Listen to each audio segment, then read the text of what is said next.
Tom Clark's 6M podcast is a Boink Studios production. And now, on with the show.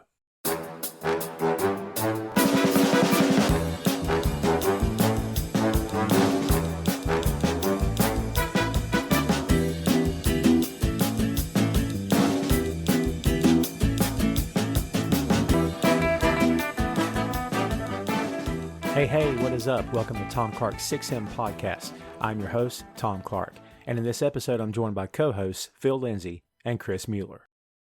From the DC Extended Universe comes one of the most popular superhero teams of all time, brought back for a cinematic revamp on an unprecedented scale, helmed by a director whose creative vision was largely left by the wayside the first time around. We're talking about the Snyder Cut. The Snyder Cut is the re-released Justice League film, which was originally released by Warner Bros. In November of 2017. It was the fifth installment of DC's Extended Universe and featured the comic book company's heavy hitters assembled in the same film for the first time ever. The original film was wrought with problems and suffered through a troubled production almost from the start, with rewrites and reshoots coming near the end. Snyder's departure from the film due to a family tragedy caused even more chaos behind the scenes, as he was replaced by controversial director Joss Whedon. Whedon's behavior on set came to light years after the film was released, but the drama surrounding the production was evident from the beginning. The studio believed the movie to be too dark and wanted Whedon to lighten it up with humor, but efforts to do so caused the film to fall flat with many moviegoers who sensed two different creative visions at work at the same time. Justice League was immediately bashed by fans and movie critics alike upon its release. The film grossed $657 million at the box office, but its estimated break-even point was much higher, causing a total loss of around $60 million. In the months and years following Justice League, many fans began pushing Warner Bros. For a release of what came to be known as the Snyder Cut, Zack Snyder's original vision for the movie as he would have completed it. The studio balked at the idea initially, but eventually moved forward with the project. Snyder returned to the movie, and the original cast returned for more reshoots. Special effects were added to the film as well, all of which were rumored to have cost $70 million. The Snyder Cut was released on HBO Max on March 18, 2021, and was received far more favorably by critics and fans the second time around. The positive reviews have led to rumors of a possible return to the Snyderverse for DC. Warner Bros. Has rejected that notion, however, and has even stated that the events taking place in the original Justice League film, not the re-release, are canon. Zack Snyder has been praised for his efforts on the film. Whether or not he will return to the DC Extended Universe moving forward remains to be seen, but his passion for the characters and the story itself has earned him the respect of many comic book fans around the world. And that's the lowdown on the Snyder Cut. We released episode 15 of the 6M podcast in 2020. Phil and I did that episode, and it was what it was. And I just realized that I had the thing set to release on November 22nd, which was the anniversary of JFK's assassination. And somehow or another, that's like some kind of weird kind of karma, some kind of synchronicity going on there because, not to make light of the assassination, obviously, but Justice League was a train wreck. It just so happened that I released on the 22nd. It wasn't intentional. That's just kind of how it played out. But I kind of went back and had a little bit of a chuckle when I realized the date. Fast forward now to 2021, and I think everybody here can agree, as well as everybody listening, thank God 2020 is over. Not just because of Justice League, but because of a lot of other things that happened last year. Too much to go into now, and we're only here to talk about one atrocity, and that is... all right, so here's this thing. You didn't like it. Guess what? Here's more of it. Here's 2 more hours of it. So, Phil, I'm going to start with you since you and I did episode 15 of the Justice League in the aforementioned 2020. If I handed you $70 million and told you to fix this thing, are we looking at the Snyder Cut, which is what we're here to talk about today? Or I guess what I'm asking is, where did the money go, Phil? Show me the money. I'm confused. Where did the money go? Like, I'm gonna put you on the spot. Where'd it go, man? I don't know. Help me out here. So first of all, I think it's crazy that we recorded the Justice League in 2020. It does not seem like it was in 2020. No. But yeah, you pumped $70 million into this thing, and it was already at $300 million, I think. And so I think you, at this point, made this the most expensive superhero movie of its kind. So I don't know where the $70 million went. It looked like they redid quite a bit of the CG for this movie, but the CG at some parts looked awful. Mm-hmm. Um, I, I don't know. I don't know. The effects in this thing didn't look great. Um, I watched uh, Falcon and the Winter Soldier right after I watched it, and parts of it looked much better than this movie. And that's a TV show. This is like a multi-million-dollar movie. That shouldn't be the case. Chris, $7 million, man, in your pocket, right? And you're told, hey, Chris, go fix this train wreck, man. Right the ship. Get this thing back on its feet. I mean, all right. So before we even get started, Chris, let's just be fair.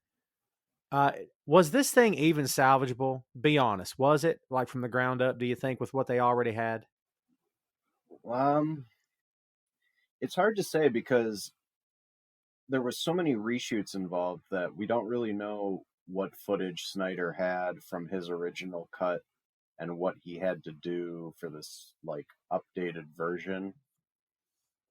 I know a lot of that 70 million did go towards redoing special effects and then finishing special effects in other scenes that they added that weren't in the original version, but um yeah, I don't know. I mean, if you're a Zack Snyder fan, then you probably like this movie and you're happy it got made.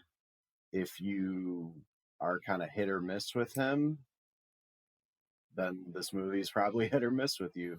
For me, I'm not the biggest Zack Snyder fan, so this movie sort of missed for me. I mean, I will admit I like it better than the first version, but there are certain things about the first version that I like better than this, so it's kind of a wash. Phil, I think you and I were sort of on the same page with episode 15, where we first talking about this film. That, and and Chris, I think at the end of that show, and Phil, I'm pretty sure you're the one that said it before I did. Basically, the thesis statement of that episode was it shouldn't be this hard to do this. This should Yeah. not be hard because of the backlog of information, the rich history of these characters that's there. It's right there. All you got to do is get the comics in your hands, and you've got characters for years and years and years. This should not be this hard. But it's like the whole thing just feels as though let's make this as hard as possible. Let's take the simplicity out of this because simple is too easy. Let's just make this thing extraordinarily hard. Let's make these characters so complex that only adults can get it and only like white guys can get it over the age of 40, understand it. Like, I, I don't know, man. Am I crazy? It feels like let's make this as narrow as we can. Like, in my opinion, you want a 15-year-old kid to get it as much as you want the 65-year-old guy in the crowd to get it. You want it to be able to reach everybody. And I don't know, man, just the tone of this film seems like it's playing to one demographic. I'm not even sure what that demographic is, but it kind of feels like it's not for everybody. Do you know what I mean? Am I crazy here or what, Phil? No, I absolutely agree with you. I think that is I think that was the biggest failing with Batman versus Superman. Um it it is definitely targeted to a specific crowd. It's definitely targeted to that crowd that likes like the Frank Miller Batman and likes the dark and gloomy, brooding characters, and likes their type of comic book movie to be serious, quote unquote. Mm. And that's what makes it, good storytelling because it's serious and it's grounded and it's violent. And this is kind of the same thing. I was sitting watching it, and we also recorded about Wonder Woman 1984, Right. and I was sitting watching this thing when Wonder Woman appears on screen, and I remember the 2017 version because we watched it for this, and I remember how different those scenes are, and watching them next to each other, it's night and day. It's like you have Wonder Woman come in the bank and stop these bad guys in front of a crowd full of people that has kids in it, by the way, Yeah. and she is just like slamming these guys against the wall violently and like smearing blood all on the walls, and it was just like, huh? And then at the end, she blocks all of these bullets, runs across all these people, saves them, and then afterwards does her like signature like cross arm move and just like destroys the whole front of the bank. I was like, oh, okay. You couldn't just run up and like punch him and take him down or like lasso him. You had to destroy the entire bank and kill this guy. A little bit of overkill, maybe. This wasn't a supervillain with like, an Yeah, it Infinity was a Gauntlet. human. It was a human being. It was like you killed all of these people in front of them, and then I think the best part of the entire scene is the little girl. Can I be like you, Wonder Woman? Oh my Yes, you god. can. After she murdered several people. she's like, you could be anything you want to be, and she's like wiping blood off her face and stuff. It's great. So Chris, we have a new killer among us, and that's Wonder Woman. We saw Superman kill, we've seen Batman kill, now Wonder Woman's a killer as well. Fun times to be had all the way around. I mean, you couldn't have been surprised by this, right? I mean, just heroes kill in the DC extended universe. That's just the way they're going with this, man. Out of all the characters, honestly, Wonder Woman's the one I have the least amount of problem with killing people because she's an Amazon warrior. She kills people in battle. It's not like she tries to kill people, but she's not afraid of having to. Like Batman, one of his great weaknesses is that he's unwilling to do it because he knows what it'll do to him psychologically.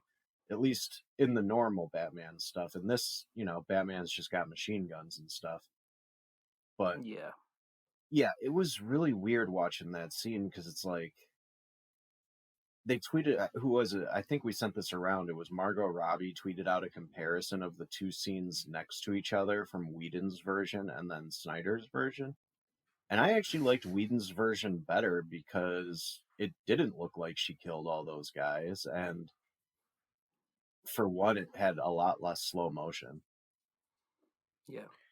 Man, everybody's taking a dump on Joss Whedon, man. Like Margot Robbie out in front of the world ripping on him and stuff. And I'm like, I mean, she didn't okay, even work cool. with him.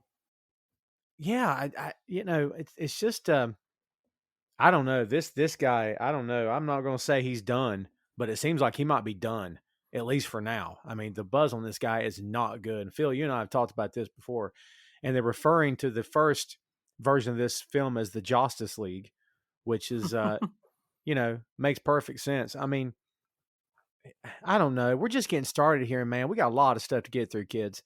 But here's something I'm asking right now. I mean, I pose the question: was this thing salvageable, regardless of how much time, regardless of how much money you threw at it?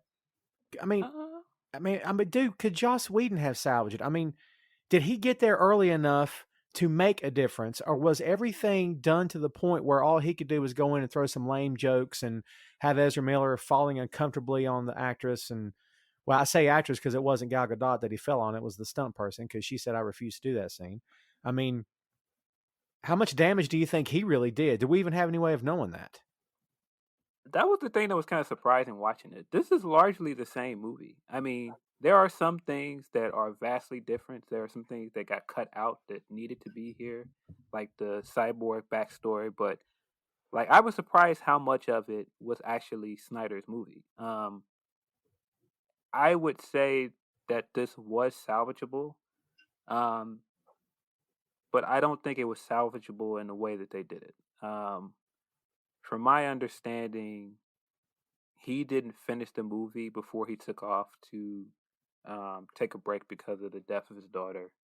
Um, and the story is Batman versus Superman tested very poorly. The studio did not like Batman versus Superman. Even Snyder will admit that. So I think once you brought Whedon in, it was like, hey, these are all things we don't like anyway.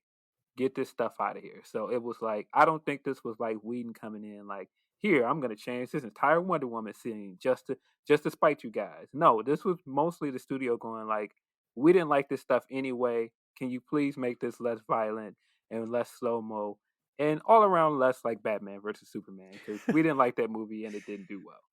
And so I think there's a happy medium between the 2017 movie and this movie. And somewhere you could meld those two into one and make a decent movie. But I don't think the studio was interested in doing that. I think the studio was interested in putting out their version of this thing and going on with the scheduled program. And I'm not going to sit here and say that that's right. As a writer and as a creator, I definitely believe that a studio shouldn't step in and stifle an artist, whether I like his art or not. Yeah. But and I think that's what happened here. I think the studio definitely stifled him. I think it's unfair to throw all of that on Joss Whedon because he was just brought in to do a job. And it doesn't help that he came out of this whole thing looking like a creep and he's done other things that aren't right, but that doesn't mean that he's totally to blame for this. So, Chris, tyrannical despot reputation aside for Whedon, are we being too hard on this guy as the director, just the director of this film, you think? Well, I mean, I agree with Phil. It's like he was given kind of an impossible task. It's like, here's a movie that's 75% done by a guy whose vision for a movie is completely different from yours. Finish the movie, Joss. Like, that right there, it's got to be one of the most stressful situations that he's ever been in as a filmmaker, for one. For two, you probably have an entire group of studio executives breathing down your neck because they want to make their bonuses for the year, so they want this movie done by a specific day so it can be released by a specific day. Because that is why the movie got rushed through. Warner Brothers executives had to release it by a specific day, and then if it made enough money, they all got bonuses or something. It was something ridiculous like that. So I personally don't have a problem with Whedon coming in and doing what he had to do. Was it a good movie? No, but he did the best with what he had. And there are certain changes that he made that I think were probably the right decisions, honestly, because when you compare the two, at least Whedon's version, like, you can kind of ingest it in one sitting. I know 4 hours is a long time, but it feels like it takes 6 hours to watch this movie because of how it's paced. Yeah, it does. And, we don't have to do a scene by scene breakdown, be here for 2 days. But because not only do you break the scene down, but then you hit the people out there with, oh my God, here's what I thought. Really? I thought the same thing. And then that takes forever. But there are a lot of scenes I think we should maybe touch on. And if there's any that I'm missing along the way, please feel free to remind me. So Go ahead, Phil. Before you go into the scenes, what did you guys think of the aspect ratio? Because the aspect ratio was very distracting for me. Clunky. I was sitting there the whole time, like I kept wanting to stretch it across my entire screen. It just, I don't know, it just was very distracting for me. I don't really understand the logic behind it. Was it supposed to be IMAX presentation? Because IMAX is taller like that. Yeah, I think that's what it was. I think it was like the 4:3 aspect ratio like that because it was shot in IMAX. But that just goes to speak to an old VHS, though, right? It did. It looked outdated on my laptop. I was sitting watching it. I was like, this looks like I'm watching something that I'm not supposed to be watching on my laptop. Like, remember how you used to have to look for the full screen or widescreen edition of a movie that you were buying? Yeah. It felt like I accidentally grabbed the full screen version. Yeah. It absolutely looked like that. It looked like back in the torrent days where people would, find like a leak of a movie or like those versions that they would give to like hotels so they could play them early. It looked like you found that version of a movie and you're watching it on your laptop. It's like, it looks like I'm watching a legal version of this movie. Yeah. Man, my wife over the years would come home with a DVD and she'd be like, "Hey, I picked this up," and I'm like, "Oh my God!" And she goes, "What?" And I go, "You bought full screen?" And she's like, "Yes, so what?" And I said, "Do you have any idea what you've done? Like it's the end of the world or something." Like full screen, you know how much is clipped off? Full screen is, dude, it's hot garbage. Like I would just give her such down the road. She never understood where I was coming from. She's like, it shrinks it. You got the black bars. I said, I don't care. Like I want what I would have seen in the theater. But how many people are sitting at home going, I would have appreciated this Snyder Cut, but only if it looked like it was an IMAX. Come on, man. I mean, yeah, so I don't get that either. Here's a quick story. When I was 17, I think. I'm going back a while now. I was dating this girl, and I went to her house, and we watched a movie with her family. And the whole time I'm sitting there, and I'm like, oh, it's in full screen, it's in full screen.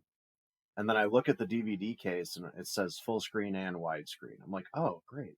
I'm like, hey, can we switch it to widescreen by chance? And they're like, no, you get less of the picture that way. I'm like, no, it adds the rest of the picture that way. And they're like, no, it does. Like, you get those black bars. I'm like, that's because it's extended left to right. And they're like all of them disagreed with me. They all thought I was crazy. And I'm like, I'll prove it to you. Watch. We were watching The Big Lebowski, actually. I remember it specifically. And I'm like, look at where it cuts off on the left of the screen here. It's right at the beginning of that bowling alley lane in the background. And then I switched it to widescreen. I'm like, see how much farther to the left we can see now? And all of them, their minds were blown. So they can't have been the only ones who had that misconception for a long time and thought widescreen takes some of the image away. I don't know why that would be the way they thought, but yeah, no, full screen takes part of the image away. And then this just made me feel like I was watching it without the whole image, just subconsciously. You know, only a nerd, only a fanboy would sit there and say, no, you got it all wrong. I mean, it's widescreen, you know, because I've done the same thing. Like, it would be great to be like a normal person at some point and not care about such frivolous stuff, but I can't. It gets in my head. I'm like, all right, you got to change this. I'm like you, Chris. I would have to have watched widescreen. Like, it would have been a thing for me. I don't know, Phil. I'm with you on that, but I would say that's probably the least of the problems of this movie. But to your point though, the fact that everybody, and I mean everybody, said thumbs up. That's a great idea. That's frightening. That the aspect ratio got out of the studio, got out of the hands of everyone behind the scenes. Just said, "Man, Zach, that's a great call, brother." I mean, really? Like, no one raised their hand and said, "Excuse me, Mr. Snyder, should we do this?" Like, Do you think it had a meeting for it though? Well, that's a great question. I mean, I don't think they did. I think once they decided they were going with his cut, they let him have carte blanche. I really believe that. Ego, man. Chris, me and Phil talked about this at length. This whole thing feels like nothing but just a vanity project. Like the guy that got the most out of this was Zack Snyder. The guy that enjoyed this the most was Zack Snyder. The guy that's going to watch this again multiple times is Zack Snyder. I mean, I don't know, man. I don't know. Argue the point with me, can you? I mean, this just feels like a total ego trip to me. There are a lot of people that like it.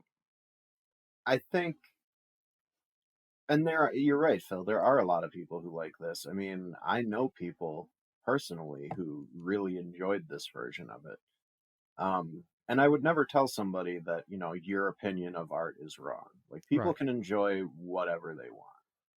I think for me, I'm happy for Zach that he got to finish this project. It was obviously kind of a cathartic experience for him after the death of his daughter, which was, you know, a horrible experience for any parent to deal with. So I know that for him, coming in and finishing this was almost like some form of therapy. Like, he even put a couple of his daughter's favorite songs in the movie.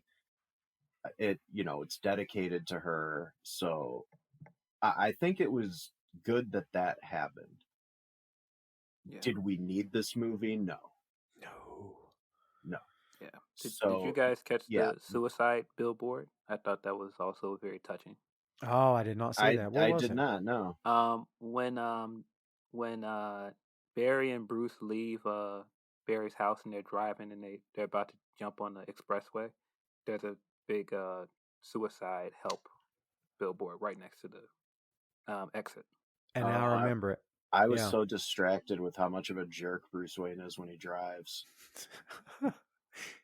I know, right?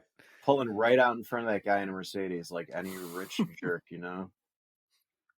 Well, let me jump into this scene stuff because I want to lead off with this. I thought maybe this would be okay.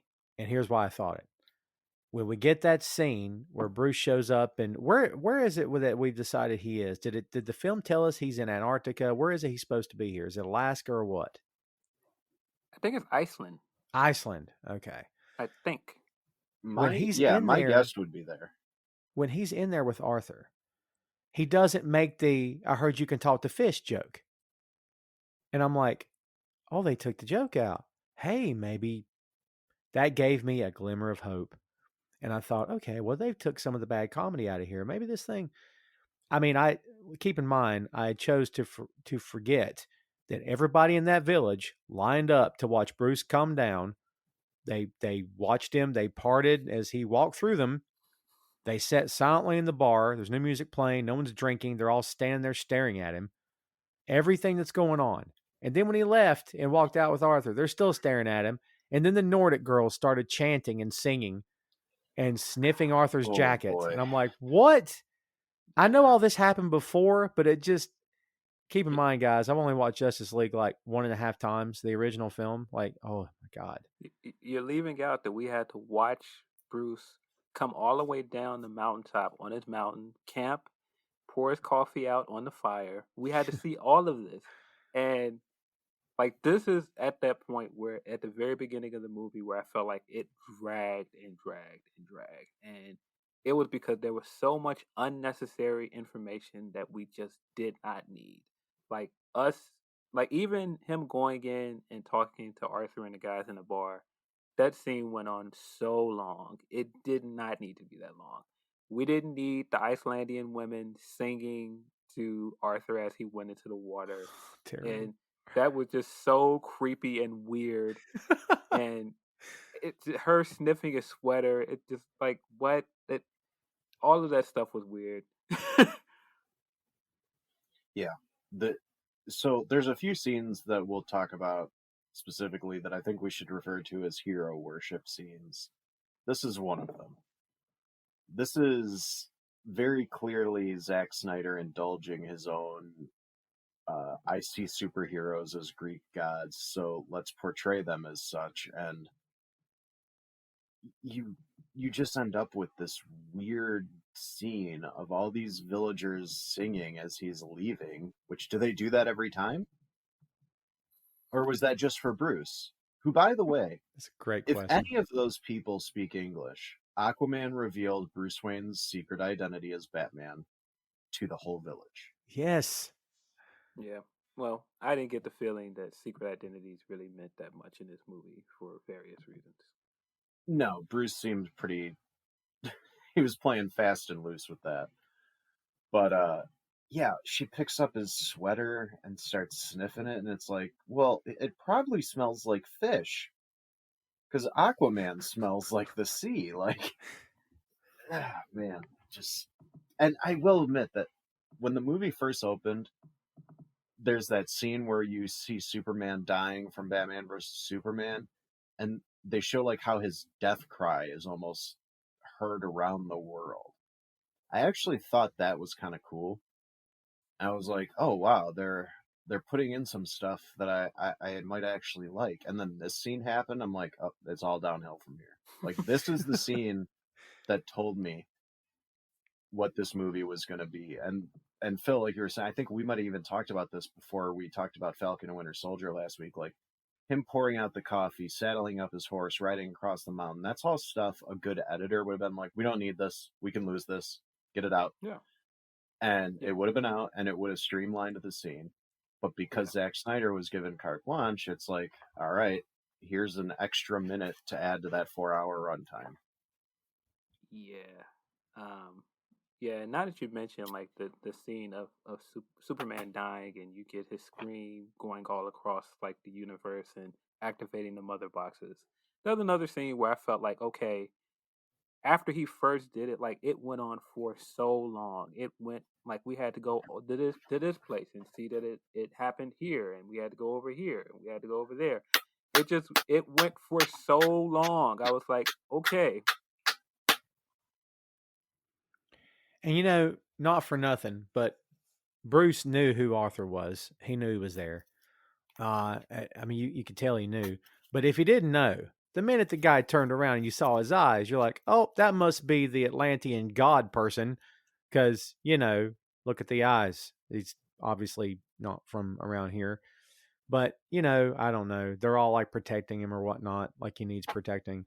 And I found it funny how the other guy, who sounds Russian to me, I don't know why I hear Russian when I hear him talk, but I'm like, who died and made this guy king of the village, man? Because he's like calling all the shots. He's like laughing and cracking on him. I'm like, you don't want 25. I'll take the 25 grand. Do any of you people have $2 to your name right now? You don't want the money? Like, get out. I'm like, okay, sure. What was his line? We are poor, not stupid. Yeah. Hey, I can be poor and stupid. Just give me the money. It's fine. I don't care. Like, didn't they still take the money? Yeah. They grabbed it out of his hand and handed it to the old man. Yeah. Which I actually did chuckle at that. I was just like, all right, that little kid's funny. I like them. They're going to take the money and take the Nordic girls to L.A. and see if they can get into the music business. I think that's the plan. So, hey man, America's Got Talent will take anybody. Yeah, that's one of the first things. And then I said I wasn't going to get to every single scene, but like we see, Bruce and Alfred. Jeremy Irons, by the way, is a saving grace in a lot of this film because he's so freaking good. But he shows up and he makes the comment to Bruce. He said, "Not for, what does he say? Not for two." And I'm thinking, wait a minute, he's already asked someone. Like, we only saw him ask Arthur. So who did he ask before Arthur that said no? Do we even know? Maybe he was talking about Wonder Woman. Maybe, I guess. Or maybe he's talking about the fact that Superman's dead. Maybe. But I'm not sure. Even Jeremy Irons couldn't say this thing.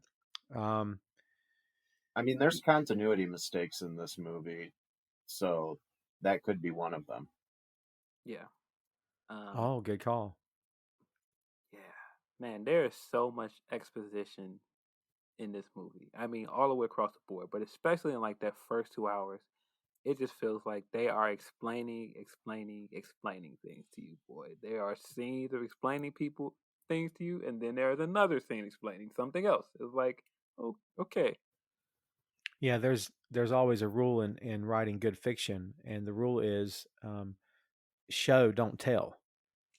So, like, how much of this are they just continuously telling you what happened versus just showing you? Like, just like you hear a conversation, you go, oh, that's what that meant. Instead, no, they have to go break everything down inch by inch by inch and show you and like tell you everything. And I'm like, okay, I guess. I mean, we see Lois who's standing in front of the monument. Funny how no one's cleaned the place up. Did anyone else pick up on that? The head's still laying there. And like, how long has it been since this thing was destroyed? I mean, I don't know. Yeah, those Lois scenes are so dour, and I mean, I get it's supposed to be depressing because she's mourning, but it's like everything is just at slow pace. She's walking up the street in slow pace. She's getting a coffee in slow motion. Then it has like that music over it that is just so almost soul crushing. Yes.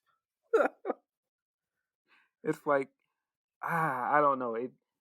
That again, this was a part of that first hour or so that was just like dragging for me, man. Yeah, it just took a long time. I mean, dude, so Chris, as you're getting into this, you know that you got to pack a lunch and put your feet up and, have the door open to the bathroom ready to go. I mean, did you like settle in and watch this whole thing from start to finish, or did you take breaks in between and like watch an hour here and watch an hour there? Oh, I had to take, I think I took 2 breaks. It took me all day to watch this. I woke up and watched like the first 2 hours really early. And I thought by the end of 2 hours, I'm like, all right, there's only got to be like 45 minutes left. And I look, I'm like, I'm only halfway through. No, taking a break.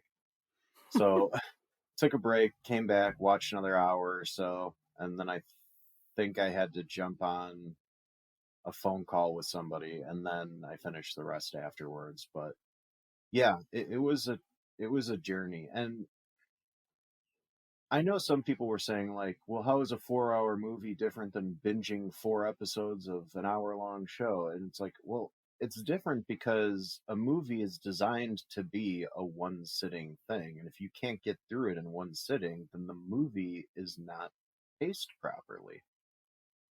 Yeah. And I mean, I've watched some long movies that I enjoy. Like, I am a person that enjoys the Lord of the Ring movies. They're extremely long. I But love at the them same time, there's a lot of filler in this movie that could have been cut. Hmm. so much. I mean, it But could there have been 3 are hours. things I will say that there are things I'm glad they added in. Like I liked what they did with Cyborg a little better than in the original version. Yeah, for sure. Um, I think Cyborg benefited from the Snyder Cut more than any other character. Yeah. Um, Whether that'll translate to Ray Fisher benefiting is another question. okay, so I'll address the elephant in the room since you mentioned Ray Fisher. I got some problems with some of the race talk with this thing.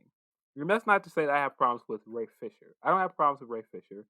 I don't know what he I don't know what he feels was racist going on the set. I wasn't there. It's not my place to talk about that. He hasn't detailed it. But I find some of the race talk online in relation to this movie because he was in it to be a little bit troublesome. You've got people going, okay, well, Whedon cut all of the people of color out of this movie because they cut all of Cyborg scenes out and they cut all of Ryan Choi's scenes out and they cut his dad out. See, these are all people of color, and it's like, tell me something about Cyborg's story that directly relates to his race, other than the fact that he is a black man. There Well, Yeah. isn't much. yeah, to that point, the only thing we really see is that he was a football player and he gets hurt in a car accident that kills his mother, right? So, and he should, by all rights, be dead. I don't see anything there at all about race at all. I mean, unless I'm missing something. There isn't any. I saw this guy put a side by side of Cyborg peeking out his window with his arm cannon up, and compared it to Malcolm X standing next to a window with the big AK, and I was like, huh? But how are these things comparable? We don't have anything race related in Cyborg's story other than he's a young black man. Um, yeah, I found a little bit of the virtue signaling around that to be disingenuous. I think Because it's not like Snyder crafted this story around race and what it meant to him to be a black member of the Justice League. There was none of that.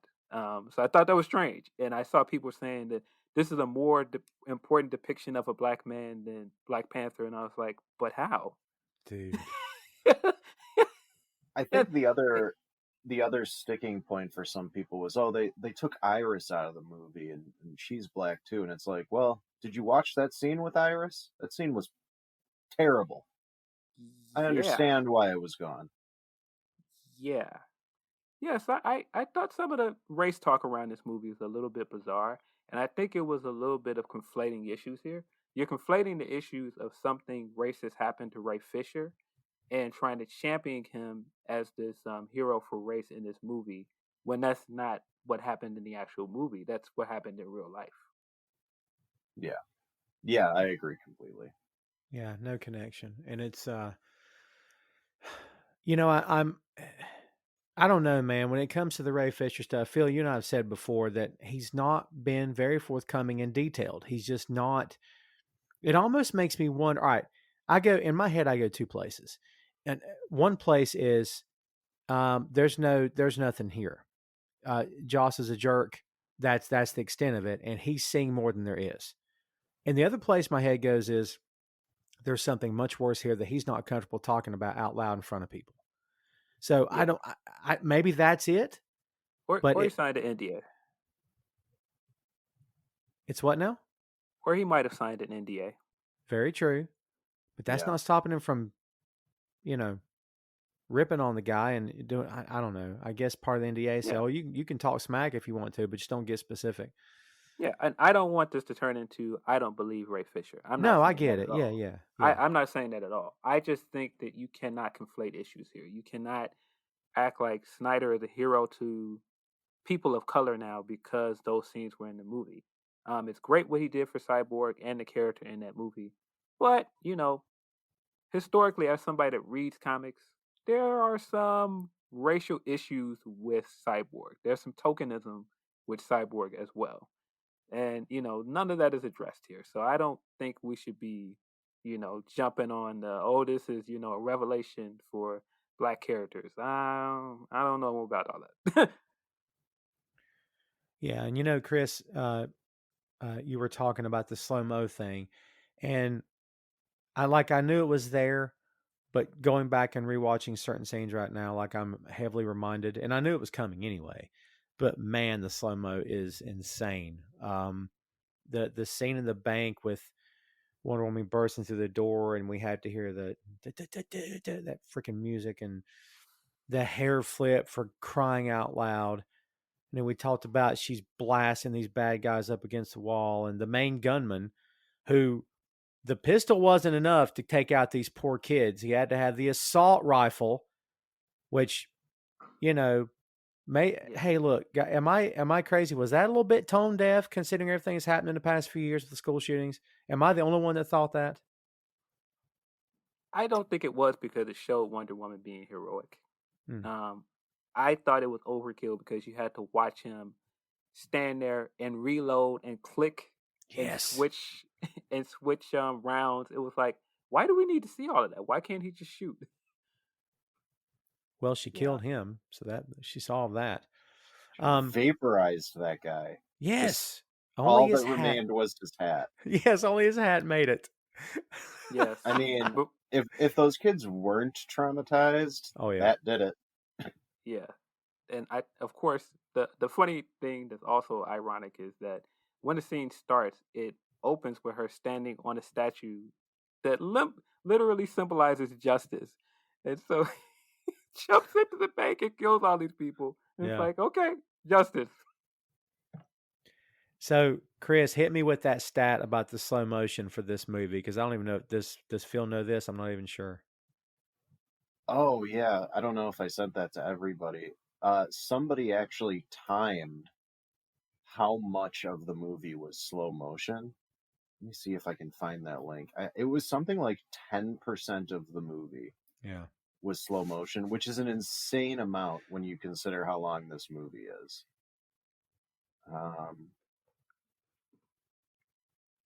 24 minutes and 7 seconds of slow motion effects were used. That's a whole episode of a streaming show on like that's Falcon and Winter Soldier basically, or like a WandaVision, 30-minute show. I mean, that's imagine a whole 30-minute show of nothing but slow motion. What's the fascination with the slow motion, man? It's kind of like the old J.J. Abrams bit about hanging off a cliff and running. It's like certain tropes are applied to certain directors. Why the slow-mo stuff, man? That's just an aesthetic, I guess. I don't know. Yeah, if you watch Watchmen or 300, like that's Snyder's thing. He likes to show action scenes in slow motion, seemingly at random. Like sometimes the slow motion makes sense. Like, oh, Wonder Woman's dodging a bullet really quick. That makes sense to show that in slow motion because a bullet's really fast and we need to slow it down to see her dodge it. But yeah, just the overuse of it in this movie stuck out within the first hour. Yes. Oh yeah. That's what I was talking about, that iris scene too. Like that is painful slow motion. Oh my God. So, can we get into the iris scene? Yes. Please. Okay. So the iris scene is it's hilarious for. Okay, I'll start with the things I did like. I like the quick moment when Barry turns around in his shoes and he tears his shoes apart. Yes, that was cool. That was cool. And then he runs. I didn't understand why he didn't just use the door. He just kind of uses his finger to kind of bend through the window and shatter it. And then he's like running up and gazing into Iris's eyes while this truck is about to crush her, and he's like moving her hair a little bit and looking in her eyes, and I'm like, okay, are you gonna just save her or? And then he like pockets the hot dog. What? It was very awkward. The whole thing was awkward.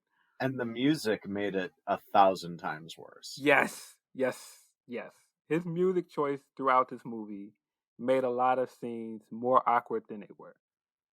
Mind-boggling choices. I mean, I have a problem. I have a fundamental problem with the Iris thing to begin with. And I don't want it to sound weird, but in the comics, Iris is white.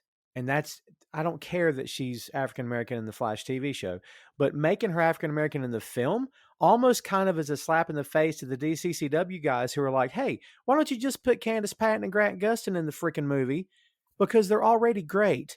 But it's like, well, we can't do that, but we're going to cast an African American as Iris. I'm thinking, isn't that kind of a slap in the face to the people who are saying, just use the actors you already have? You know what I mean? Well, if I can jump into my nerd bag and yes, put on my cap and get into my Simpsons comic book guy thing. I believe the reason why the actress was picked is because the director of Flash, Rick Famuyiwa, casted her, and he's a Nigerian man. He was on tap to direct the Flash movie, and he had some other things he was working on. The actress that's cast as Iris, I cannot think of her name at the moment, but she was in another Rick Famuyiwa movie, Dope, and that was my first introduction to her. Nice. Well, see, I can take that explanation because the other felt like the studio thumbing its nose at me again as to why I can't get the people that I already enjoy on the TV show. Like, yeah, I mean, if I had my way, we would have gotten Black Wally from the TV show as the Flash in this movie. That's perfect. I really, if you're gonna go with the older Batman, why not just say Barry is older too, and he passed the mantle over to Wally? Yeah, I love that actually. Then you wouldn't even have to see Grant Gustin wouldn't have to be in the film. You could reference the life out of it and maybe show him in a cameo where he's got like graying hair or something. That'd be great. Yeah, you could have just used. You could either use the kid that was in the show, or you could use an older guy and just use Wally. I mean, Barry in this movie is Wally anyway. He has all the character traits of Wally. Yes. Or they just bring back John Wesley Shipp and do the de-aging stuff on him. I love John Wesley Shipp. That original Flash series was such a breath of fresh air because it was after the Batman '89 flick, and Danny Elfman did the soundtrack to that show. Of course, he did the score for everything at that time, and I really enjoyed that show. I think it's underrated. Chris, did you enjoy Flash more this time around or less? I don't think my opinion of Flash really changed in this movie. I did feel like the stuff that they added, they were still trying to make him like the funny character. And I almost feel like that was done slightly better in Whedon's version, because there's a couple of scenes that got cut out from Whedon's version where the Flash is making jokes, and it like breaks up the dourness of the movie a little bit, and didn't really have that here as much. He didn't do the Sharpie on the guy's face at the DMV, right? Wherever it was he was. He didn't do that. Yeah, that was one thing they cut out. I think the scene where they're digging up Clark Kent's coffin was different, and there was some stuff cut out of that. The stuff in the Batcave where he's like freaking out like a little fanboy like that. I actually liked that scene in the Whedon version. Yeah. So, yeah, I don't think that they improved the Flash. I don't necessarily think that they made him any worse. It's just a different version. And in the Whedon version, it almost felt like towards the beginning of the movie that they were taking the Flash in a direction of like maybe he's slightly on the autistic spectrum. I was like, that's a very interesting way to take the Flash character, and then it never really picked up after that. Like, he was socially awkward for all of one scene. Yeah. And then it was, whatever. At least he didn't say Dostoevsky and then run away from the truck with the family. Okay, Cutting the family out, that's the best change. Like, yeah, we didn't need the Russian. Why was there a Russian family living so close to Chernobyl to begin with? Like, that made no sense. Yeah. I will say that not having the family there was missed, but I did miss the scene of Flash running the truck out of town and then not Batman, but Superman flying out with the entire building. Like, I thought that scene was missed. That was kind of funny, yeah. And I didn't miss the fact that they took out the bit where he's very apprehensive and telling them, "Hey, all I do is run around and push people down. That's all I do. I'm out of my league here. I can't do this." I was very glad they took all that out, because at that point, you're either a hero or you're not. And he was like, "All right, let's do this. Let's go, bro." I mean, I was kind of into that. I appreciated that more than what we got the first time around. Yeah, I will say that Flash was a bit more competent in this movie, and Yes. I enjoyed that. I didn't feel like he was as bumbling as he was in a Whedon cut. I mean, we'll get to more stuff with the Flash when we get to like the ending of the movie and stuff he did there. But I feel like there were certain things that he did that made him look more heroic here. I didn't understand the one scene where he was running down the stairs with Cyborg and telling all the people to hurry up, and I was like, just carry them down the stairs. You have super speed. Right. Yeah, I love that Cyborg was even like, "Dude, I got this. Go away." And we've already kind of touched on Arthur a little bit, but I want to circle back to him. To me, Jason Momoa just kind of feels like Matthew McConaughey. And McConaughey's a really good actor, and he's won Oscars. I get it. But like, if he's not doing like a character role, if he's just Matthew McConaughey in a film, it's basically just Matthew McConaughey in a film. They kind of work the film around who he is. And so Jason Momoa is just kind of Jason Momoa. I mean, he just kind of shows up. And, what's my lines? All right, cool, my man. Then he does the movie, and I'm totally fine with that because I like this guy. I still think he's miscast. I still think he should have been Lobo, but that's another conversation. What's everybody's opinion on Aquaman? Did he change much? He kind of feels the same as the original film here, right?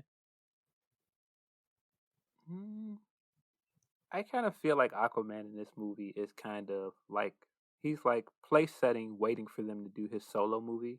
Yes. And do all of the character development there. I feel like he's a lot more interesting in the Aquaman movie than he is here. And even in the Aquaman movie, I agree he is just kind of recast. I mean, uncat. I mean, he's kind of poorly cast. Yes. And again, I don't like you said. I don't have a problem with Momoa. I think he's charming. I think he does all of the dude bro stuff as well as you can do it.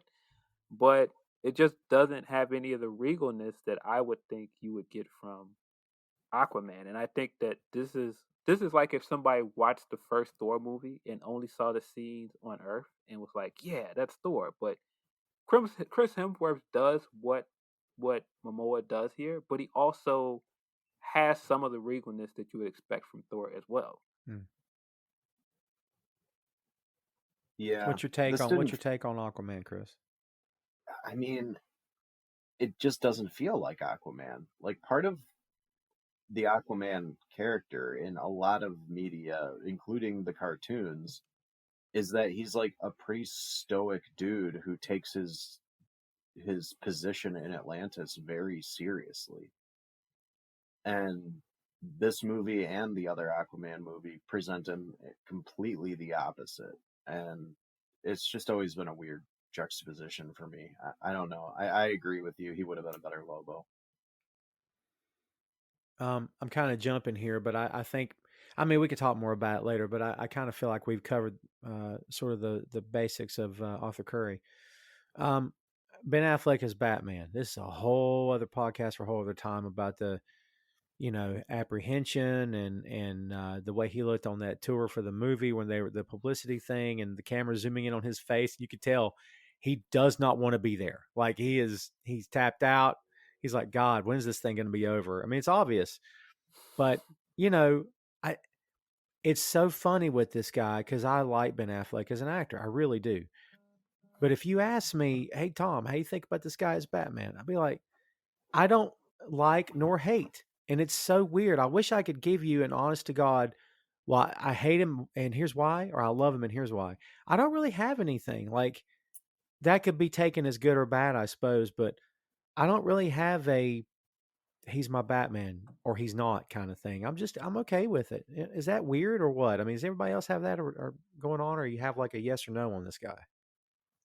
Uh, I think he's better here than he is in Batman versus Superman. I feel like he's so incredibly out of character in Batman versus Superman, Hmm. and he's kind of out of character here, but it's not as glaring. Um, I to me, Batman in this movie seems like he doesn't have any of his like martial arts training anymore. He doesn't have any of his like gadgets. We see him use guns a lot in this movie, which is just not Batman. It's like he's got guns all over the Batmobile. When he's fighting in the final scene, he's like basically snatching other parademons' guns and using their guns against them. It's like, okay, so do you not have batarangs or any of your like gadgets? Why do you have to keep using the guns? Yeah. Um, yeah, Affleck is kind of a middle of the road Batman for me, to be honest. Yeah. I do feel like he's a great Bruce Wayne. And the scenes where he's just Bruce, I feel like he's interesting in those scenes. But like I can't say that there's anything he does in the costume that really, blows me away. I'm kind of indifferent to it. I Yeah, mean, I would I don't know agree. how you guys feel, but I have a soft spot in my heart for Michael Keaton because he just did such a Oh, great sure. job in that '89 movie. But I love Christian Bale as well, and I think Christian did much better than I didn't expect that he wouldn't do well, but he did better than my expectations. And I don't know, maybe if we didn't have the backstory of so many actors have played this role, and then Affleck was maybe the first or second guy to do it, maybe after Keaton years later, then maybe I wouldn't be where I'm at in my head. I don't know if I'm unfairly comparing them or what. You know, Chris, to Phil's point, he was so out of character in Batman v Superman. This whole notion of the second he sets eyes on Clark, he's got, oh, I might have to kill him. That was the first thought. It wasn't, hey, maybe I should look into this. Maybe I should learn a little bit about him. Maybe I should find out something. No, it's I got to take him out. I have to. I mean, when you saw Batman v Superman, was that like, because that, Chris, for me, that totally took me out of that film the minute it happened. Yeah, I mean, I know that Bruce Wayne is the kind of guy who literally develops a plan to kill every member of the Justice League just in case they turn evil. Yes. And I know that there is a whole, comic arc where Batman and Superman have fought, but throwing that at us right away, but doing it with an old version of Batman just seemed like such a weird choice. Like casting Affleck in the first place was wrong. Because like you're only going to get a couple movies out of him at best because he's not at an age where he's going to want to maintain that physique. Hmm. Like, he was already graying in the temples. Like he's not a young man.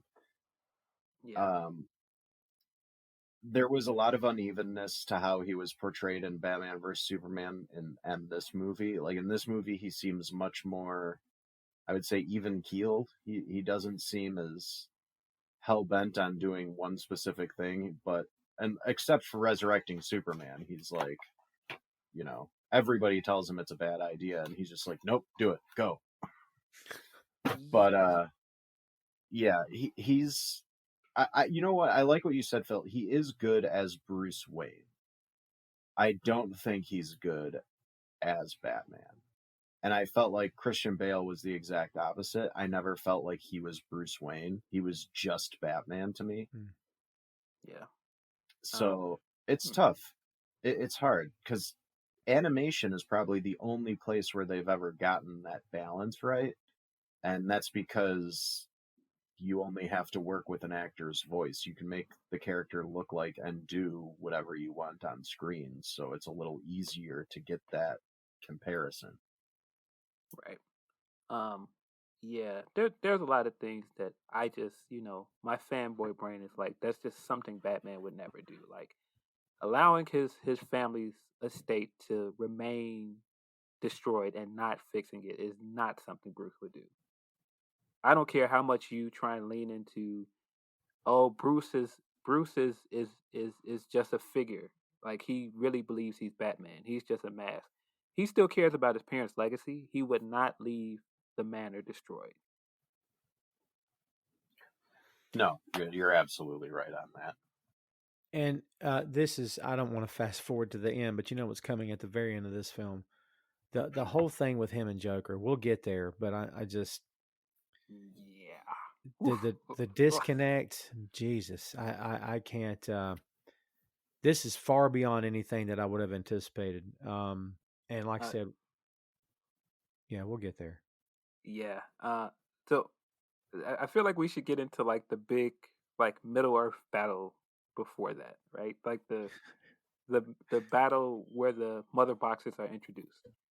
The Middle Earth battle. it looks so bad at times. Like the CG in this thing is bad. Like it looks like a World of Warcraft cutscene at points. Like it doesn't look good. But there were a lot of cool things here. Like we getting to see a lantern on screen was cool. Very even cool. though he got like annihilated. The getting to see the gods work together to beat Darkseid, and that was an interesting thing here. Like it's not Steppenwolf that came to Earth; it was actually Darkseid, and I don't think that works because you have to show Darkseid losing, and it kind of takes some of his threat away. Even though this isn't Darkseid with his full power, and he's not like he doesn't have like the Omega effect and everything. But still, we got the visual of Darkseid getting beat by Ares, who we just saw get beat by Wonder Woman in her movie. And Ares just kind of like chucks the axe at him and beats him with one hit. And then was it supposed to be Zeus who was shooting the lightning bolts at him, right? Yes. That literally, I swear to God, did they just like rotoscope Gerard Butler from 300 into that scene? It looked exactly like him. Didn't it? It looked exactly like him. But yeah, I was like, that made Darkseid look like a chump. Like he's in the ship flying away and he's trying to get up. He's like, oh, and he just falls back down. I was like, okay. But this is Darkseid. It would be like if the first time we saw Thanos, he got beat. Yeah. It should have been Steppenwolf getting beat there, because that would have been the perfect reason for Darkseid to be mad at him. You lost the mother boxes, yes. You lost the battle. Like, why is Darkseid mad at him right now? We never find out, do we? We just know that he did something to betray his trust, right? Yeah. That should have been. Yeah, we don't get like a real answer. That Chris, you didn't even get 70 million, and you figured this out all by yourself. That was awesome. I think I didn't even get $70. Are we supposed to gather from that scene with Darkseid where he first shows up and he digs his lance into the ground? And are we supposed to believe that he had the anti-life equation in that moment, and when he got beat, he forgot that he lost it there? Is that the reason for Darkseid coming to Earth initially? Yes, I think so. Okay. And then he gets beat and forgets that he lost to Earth or where Earth is. Yeah, I was going to say, like, did they just not track the planet's GPS? Yeah. He got walloped so bad by Ares, he was just like, never again. Erase it from memory. Yeah, it's like I just went in my head. I went to Star Trek where when they came back to get the whales, and they cloak the ship, and Kirk says, "Everybody remember where we parked." I love that. That's so good. Like, everybody remember what planet this was. You take a left turn at Venus, but you can't miss it. Like, what? They can't find their way back. That's great. This guy's supposed to be so awesome and so maniacal, and he's been doing this for years, blowing stuff up and conquering planets, but he can't remember where Earth's at. Great. Good call. Yeah. Oof. There were parts of that scene that were cool, but it went on a bit long. I thought the Amazons looked great. They looked great throughout this movie. We didn't talk about like the initial Steppenwolf scene that's longer on Themyscira and how great the Amazons still looked. I can watch like the Amazons try and escape with the mother box for the entire movie. All of that stuff is fantastic. Like, him initially showing up and the general coming in and going, "Daughters of Themyscira, show them your fear," and they all say in unison, "We have no fear." That was a little on the nose for me, but I'm okay with it. So I just think the way they chanted it and just everything around it was fantastic. It would have been better if we didn't have to get like the wailing music and chanting again, but I thought the Amazons looked fantastic. it'd be great in that moment if you could hear one little mousy voice after they chant go, "I don't know, I'm a little scared back here." I mean, so Plus, that one woman who like approaches the box when it's first starting to crack, she looks scared as hell. yes. Yes. She's like shaking, and her sword is barely, keeping on aim. But yeah, that scene was cool in a lot of ways. But if you watch Wonder Woman, the first one, and then you watch this movie, the Amazons are portrayed very differently, and mostly in how they're dressed. Yes. So we go from like in Wonder Woman, they're in pretty traditional like Greek armor style outfits, and in here they're in like a lot of leather bikini looking armor outfits, and it's like, yeah, you cast a bunch of women with these incredibly chiseled physiques, but they're warriors who would protect their body too. Like, Yeah. I don't know. You've already got Gal Gadot, like quite possibly one of the most beautiful people on the planet in the movie. You don't need to overdo it with the Amazons outfits. Like, we get it. They look good. Let them just wear the armor from the Wonder Woman movie and look like warriors and not MTV spring break dancers. Tom Clark's 6M podcast is sponsored in part by Radius Law Group. Every day, Radius helps individuals, families, small businesses, and nonprofit organizations throughout North Carolina, Florida, and Pennsylvania resolve their legal issues by providing effective legal counsel in the areas of estate planning, as well as elder law and Medicaid. Radius Law holds the radical belief that working with a lawyer can indeed be enjoyable. So give them a call at 1-800-519-5667 for more information and tell them that Tom Clark's 6M podcast sent you. You think that was done to sort of let everybody know, hey, this is where Wonder Woman got her costume from? Because they're essentially just wearing the stuff that she's wearing out there as the hero, right? Yeah. Well, she's covered up more though. Like, her midriff's not showing. Like, you could see all of their stomach. Like, they basically were in like tiny little loincloths and bras. At least some of them. Yeah. The Queen obviously wasn't, and some of her other, soldiers weren't. But all the women that were protecting the mother box basically look like they were in Amazon bikinis to me. Yeah. Did the entire temple collapse and fall off of the cliff in the 2017 movie? I don't think it did. I don't think it did either. I I think he just so. busts out of the front of it, doesn't he? Yeah. Yeah. I'll say this about the depiction of the Amazons. I kind of feel like they're the most fully realized characters in this whole film, aren't they? To a degree. I would say that Cyborg has a fully realized character. Yeah. But is that because we spent so much time with them in 2 Wonder Woman movies? That's true. That's also true. Because she is the only one that got her own solo movie before this movie, and Superman, of course.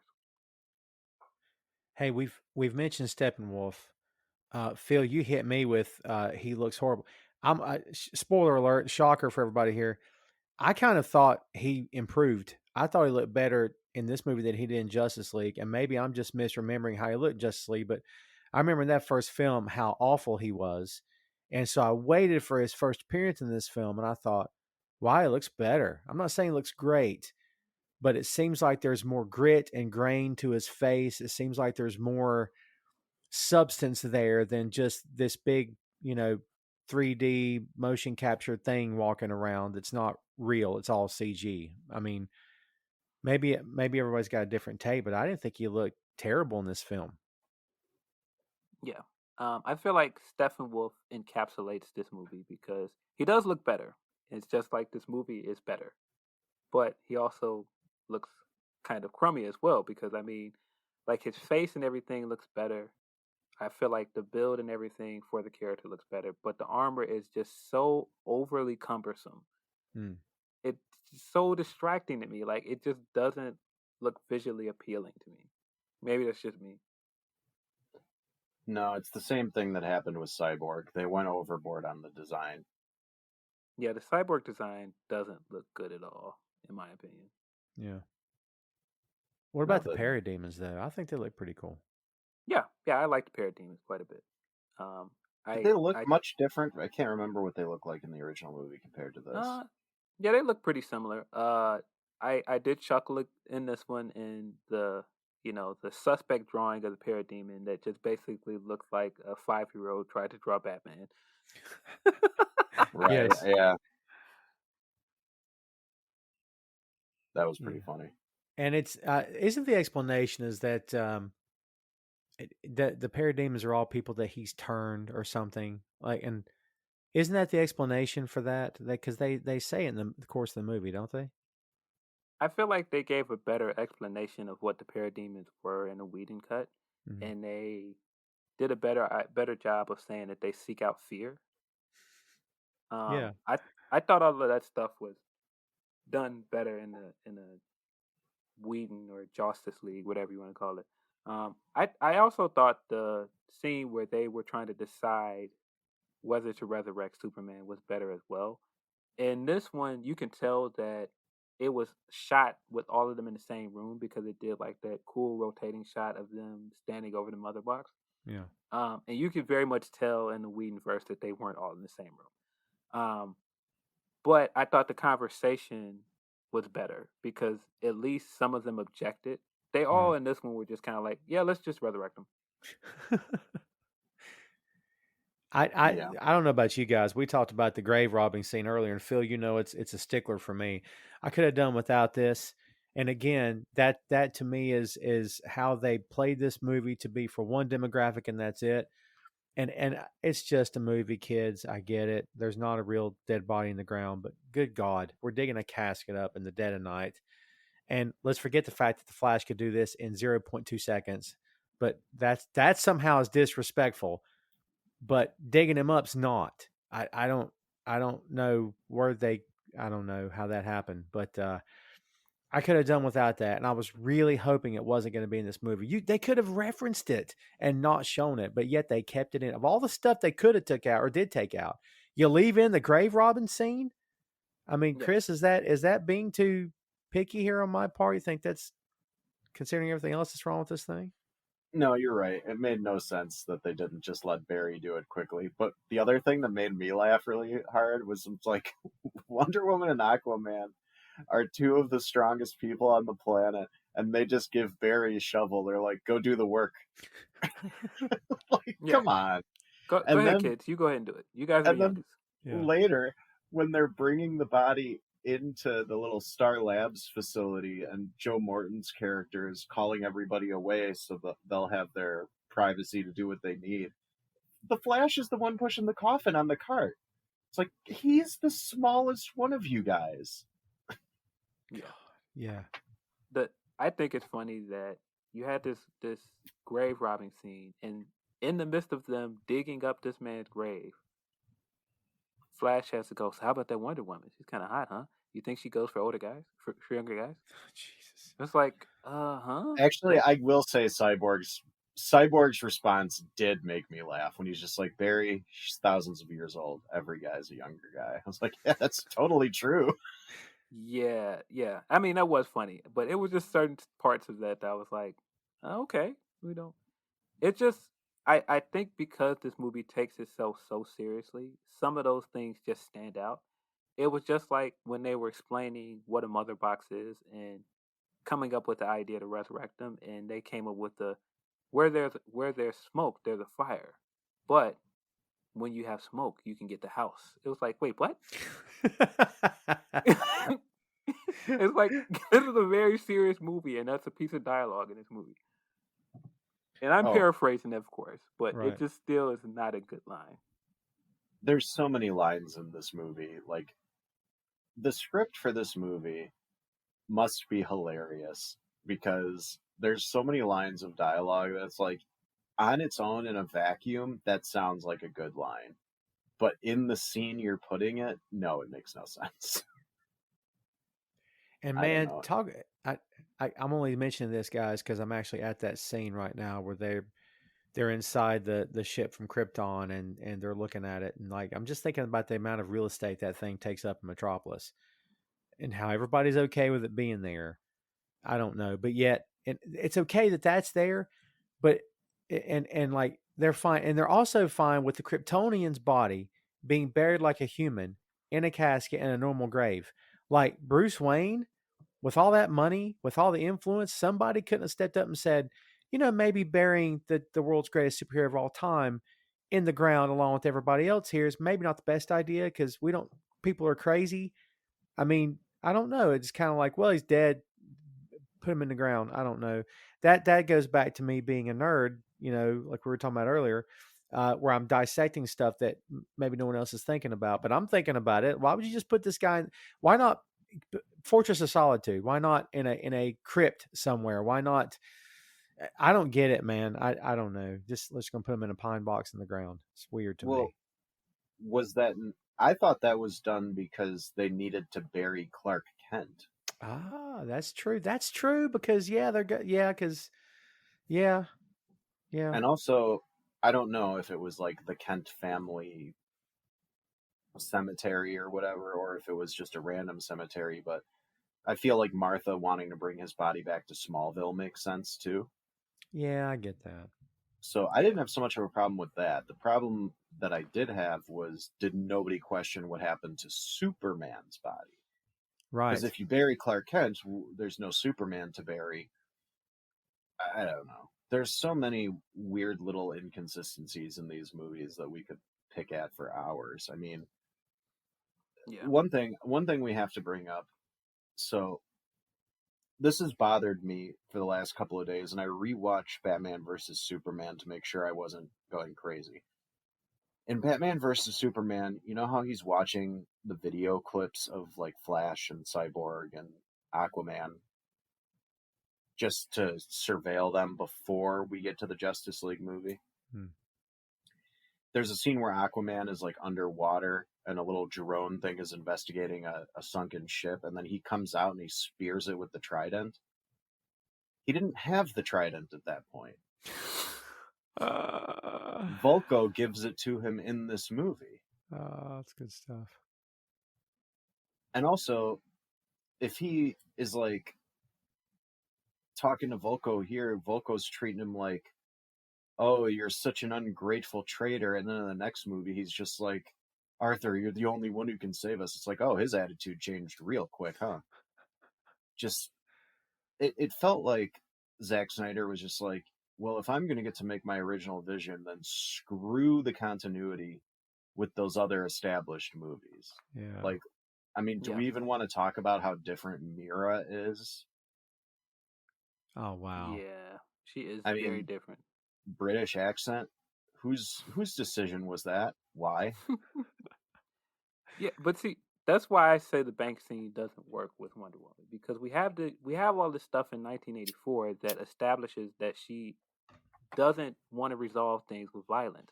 The entire point of the end of the movie is that she made the point of solving the problem without resorting to violence.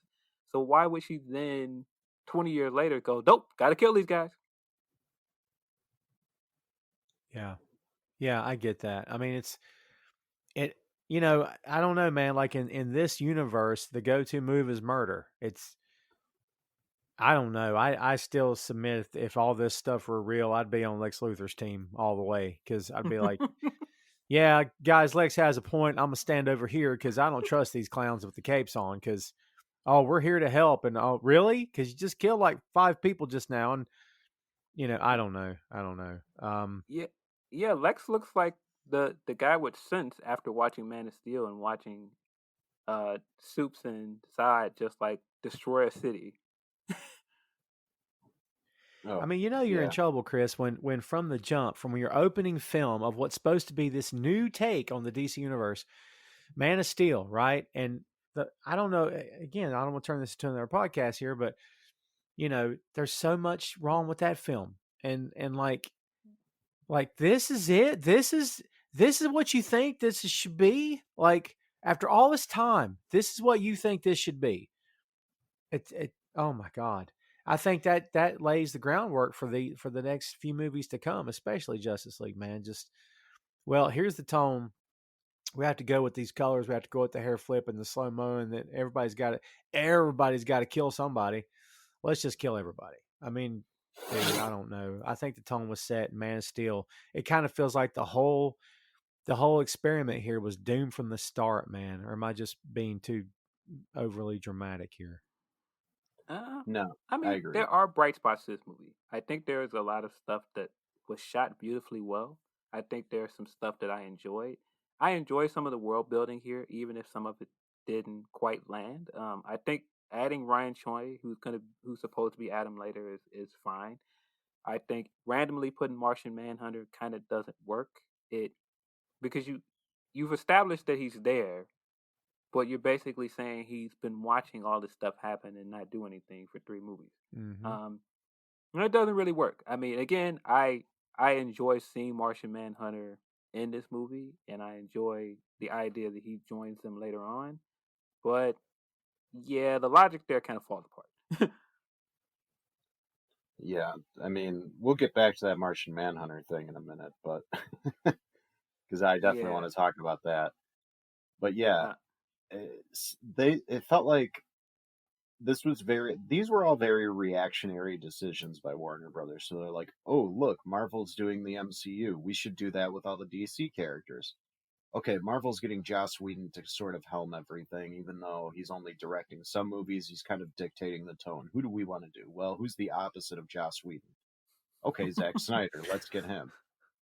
But what pisses me off about that is Snyder's take on all of these characters is it feels like he just wants to do an injustice movie. Yeah. it does. And It, they're like, let's work up to that, Zach. And he's like, all right, well, then I'm going to start laying the groundwork now. So let's make Superman a little more violent than he would be so people maybe accept him later as turning into some kind of tyrannical despot. But my yeah, God, when he did that interview and he's like, sorry guys, in my universe, Batman kills people. That's just the way it is. That pissed yeah, me off. yeah. I didn't. I will say that when Superman finally returns and he goes into the Kryptonian ship and gets the suit and he flies out and he soaks up the sun for the first time, it looks awesome. When he shows up and Steppenwolf tries to hit him with the axe and he blows it and then smashes it to pieces and just annihilates him. All of that stuff looks cool. I think his return looked great. I thought the black suit looked great. We didn't really get an explanation why he chose the black suit this I time. was just gonna ask that. Yeah. I assumed it's like the comic that he had been dead and he needed the black suit to absorb more solar radiation. Um, but they don't really tell you that in the book. That's one of those comic book things where if you read the book, you kind of that. Yeah. But your average moviegoer doesn't know that. It just looks like he was like, "Oh, I'm back from the dead, so I got to go get an edgier black suit," and it isn't really explained. Yeah. What do you think Yeah. about Chris about how the suit looked in this movie? Everybody, all the fans seemingly wanted this thing from the jump, and they didn't get it the first time. Now they got it. So after getting it, were you like, did you like it, or was it like, oh well, I could have done with that. It doesn't really matter at this point. I mean, it's cool. It looked good.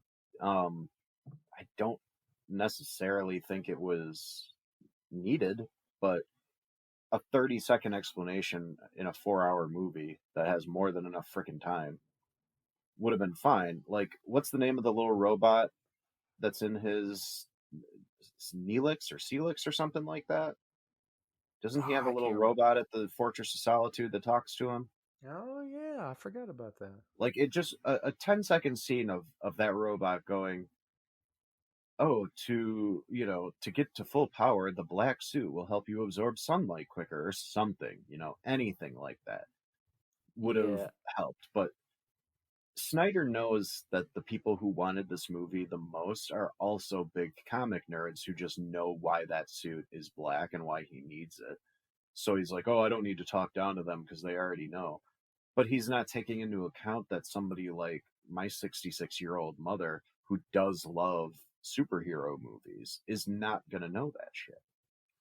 Right. Like I'm not exaggerating when I tell you that my mother has seen both Guardians of the Galaxy movies probably 20 times each. Nice. They're like her go-to movies to put on.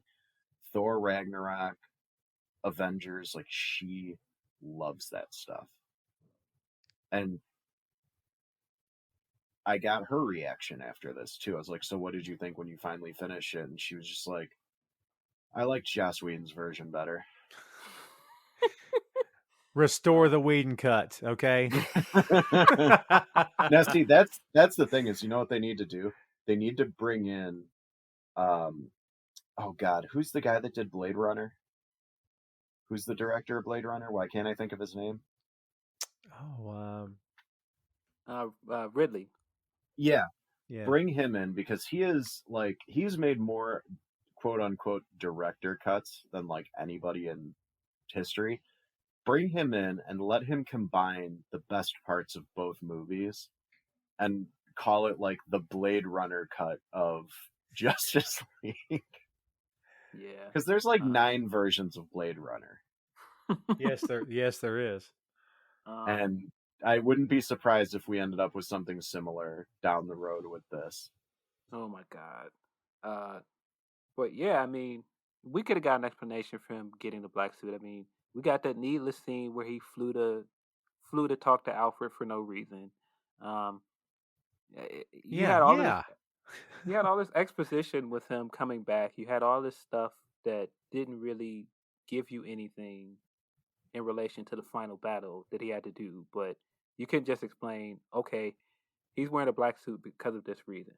And I think that just sums up all of my gripes with some of the things that Snyder loves to throw in these movies. It feels like he cherry picks things from these great graphic novels and these iconic comic book stories, and none of it is ever earned because you don't have any of the stories that led before it. You don't have any of the years of Superman stories before he died, and so you understand him coming back with the dark suit and being edgy because we don't have any of the truth and justice stuff before that. It's just like Batman.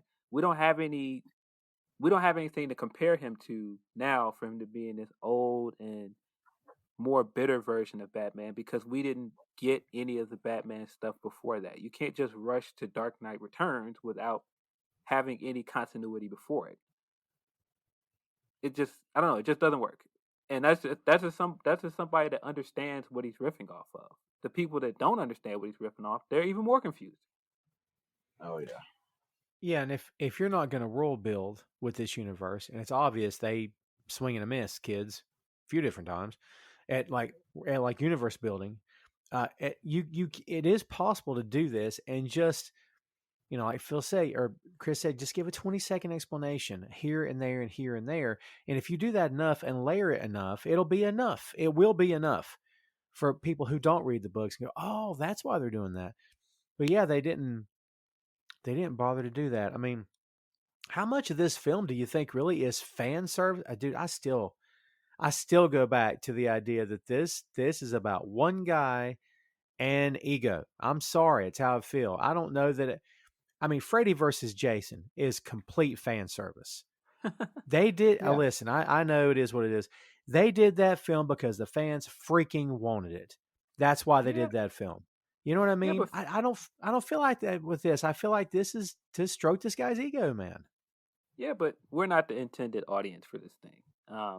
There are millions of Snyder guys that want this thing, and I mean, I don't know if it's millions, whatever number it is, thousands, whatever it is. There are legions of Snyder fans that wanted this movie. Um, and I do feel like it's pretty self-indulgent throughout, but I also believe that that's what his fan base wanted to see. Um, man, the I will say I think the final battle, there are parts of it that I think Whedon got better. Like the red sky looked better. Um, Having everything dark and gloomy as always was, I don't know. It didn't really do much for me. Um, I in both cuts, I don't like Batman's plan to go. I'm gonna divert the parademons, and it's basically a suicide mission. Batman is a strategist. He would think of a better plan to sacrifice himself while the others go and take care of Steppenwolf. They basically had to come save him the same way that they did in the original cut, but this time we get that scene of all five members together in that one panel, kind of like in Age of Ultron. Oh my Um, god, that was exactly what I thought when I saw that. It's like, did he just lift that from Ultron? yeah, it looks very similar to Age of Ultron. I don't know which came first, but yeah, it looks similar. And I will say the Justice League in this movie work together a lot better than they do in the original cut.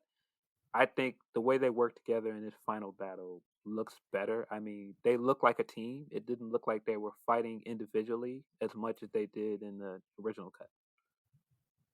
Yeah, Yeah, I would actually agree with working that. together. And so, correct me if I'm wrong here, because I'm not remembering all of a sudden. Batman didn't take that shot at Steve that he took in the original Justice League, did he? Where he was trying to No, get Wonder Woman riled up. Remember that line? Because in the first movie, you're like, "Oh my God, why would he say such a thing?" Well, I did Oh it yeah, to. yeah, yeah, and then yeah. That's not in this. she barely pushes him, and he goes flying like 3 feet. Of Yeah, course. yeah. Yeah, No, that's that's not in this. I was actually that's what I'm talking about. Like they removed some of the good stuff that Whedon added that made the movie work. And one of them was those scenes of tension. There was another scene where Aquaman and Cyborg almost come to blows. That wasn't in this either. yeah. I do think the stuff we talked about with Cyborg and his development. I do think Cyborg looked the most like a hero in this movie. When he did the nice thing for the waitress, and he looked like a hero in this thing, and I thought that was a good touch. He didn't just look like, oh, I got smashed and destroy things.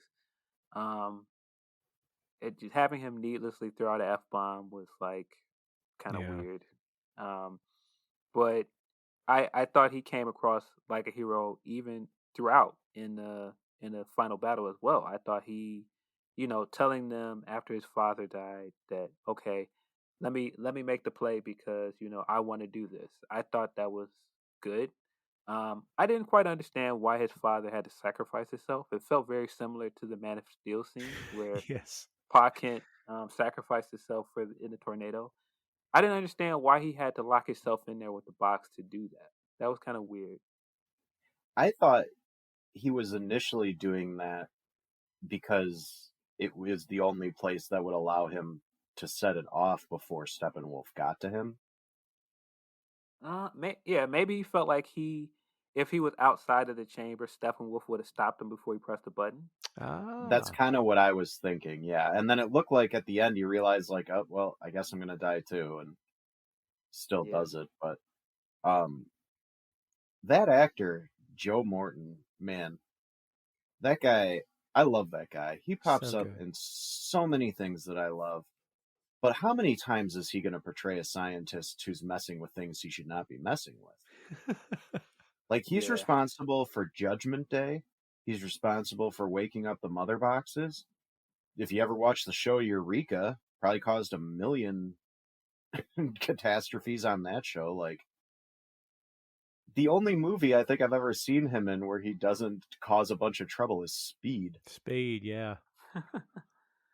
uh, Yeah, he was really good in this. I thought he was great in He all is the an scenes he was in. excellent actor. That Yeah. guy, adding more of him, and I tweeted this too, adding more of him to the movie was one of the best things that Snyder did, because there's some actors that no matter how exposition heavy the speech they're given to deliver is, they pull it off. And I feel like he is one of those guys. Like there's a certain gravitas to his performance that a lot of the actors in this movie did not bring.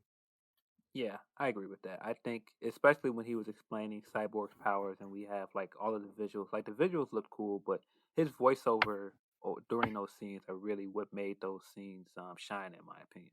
Yeah. No Yeah. doubt about it. He's the only reason. I don't know if either of you guys ever watched that show on Sci-Fi, Eureka. He's the only reason that show worked. Without him, that show falls apart. Wow. Yeah. Uh, hmm.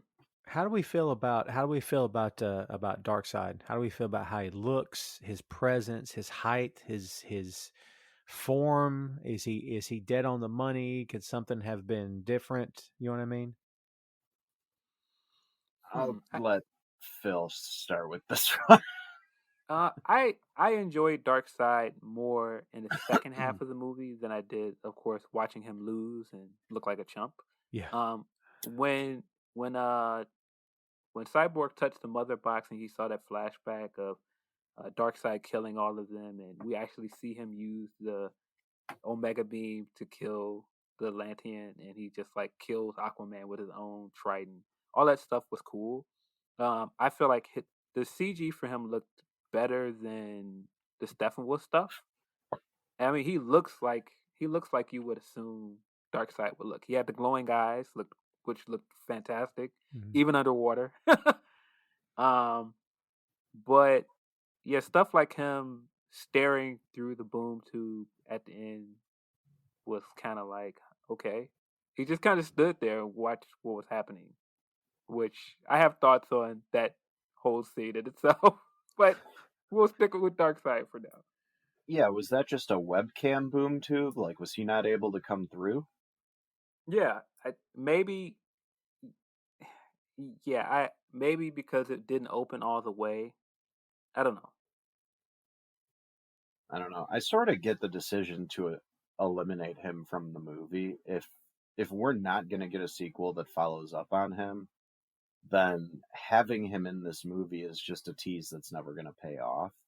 And I know that that's his original vision. They asked him to restore his original vision, so that's what we got. But yeah, it felt like having him there as a secondary villain who we're supposed to know is so much more powerful than Steppenwolf, and then he doesn't do anything.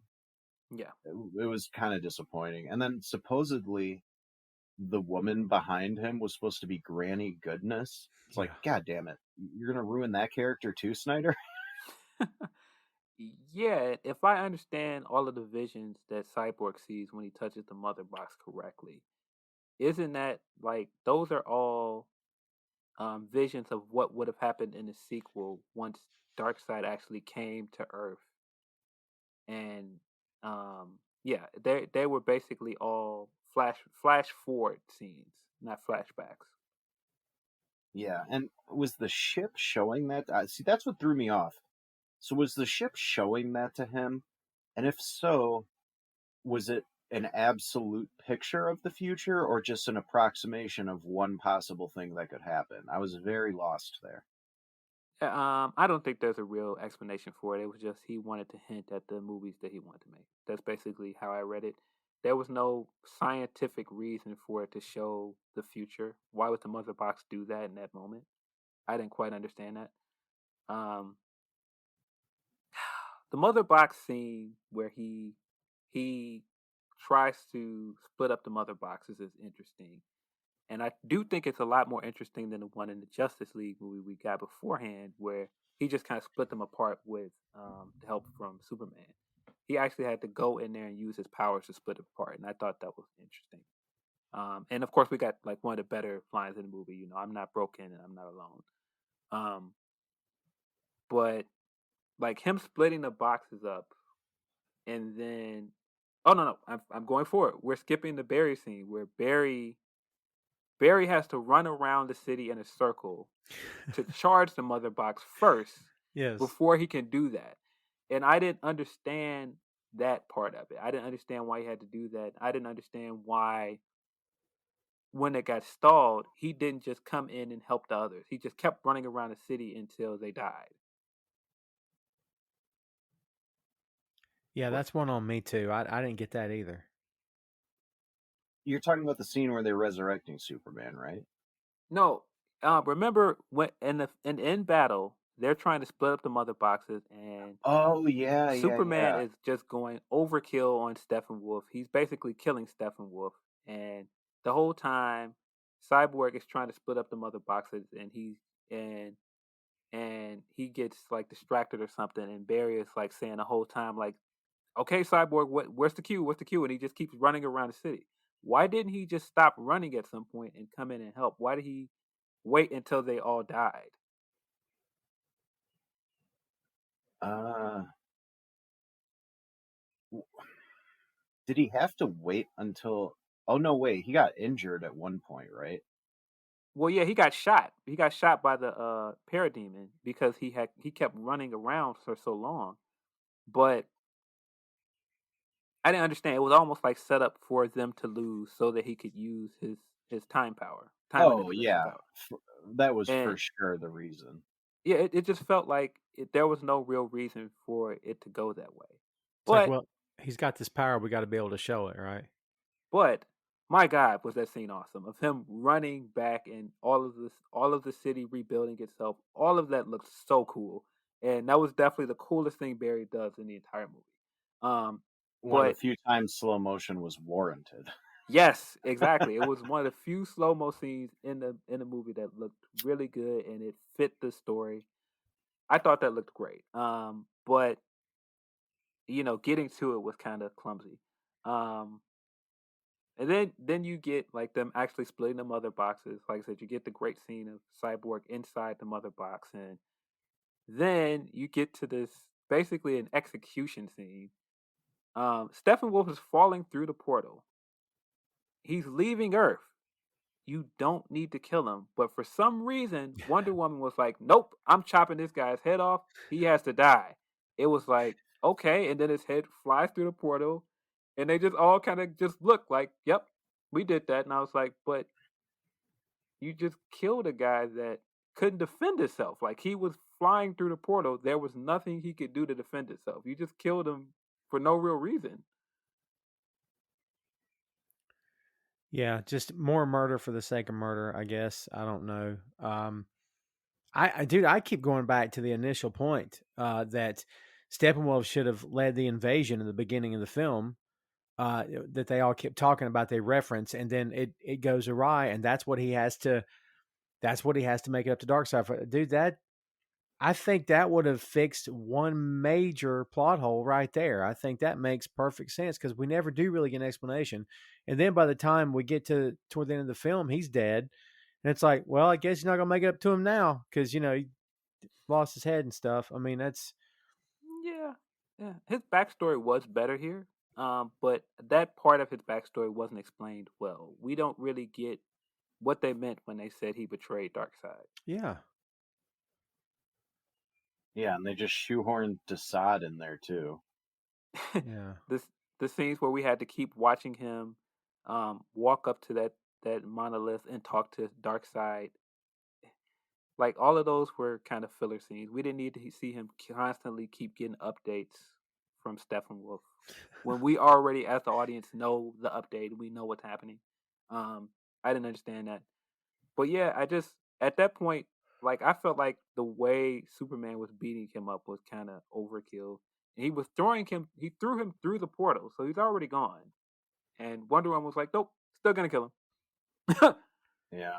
This is what I'm talking about with him wanting to make an Injustice movie. Like, he probably saw that one comic panel where Wonder Woman chops off Mira's head and holds it up, and that's what, like, sends the Atlanteans into battle against the Amazons.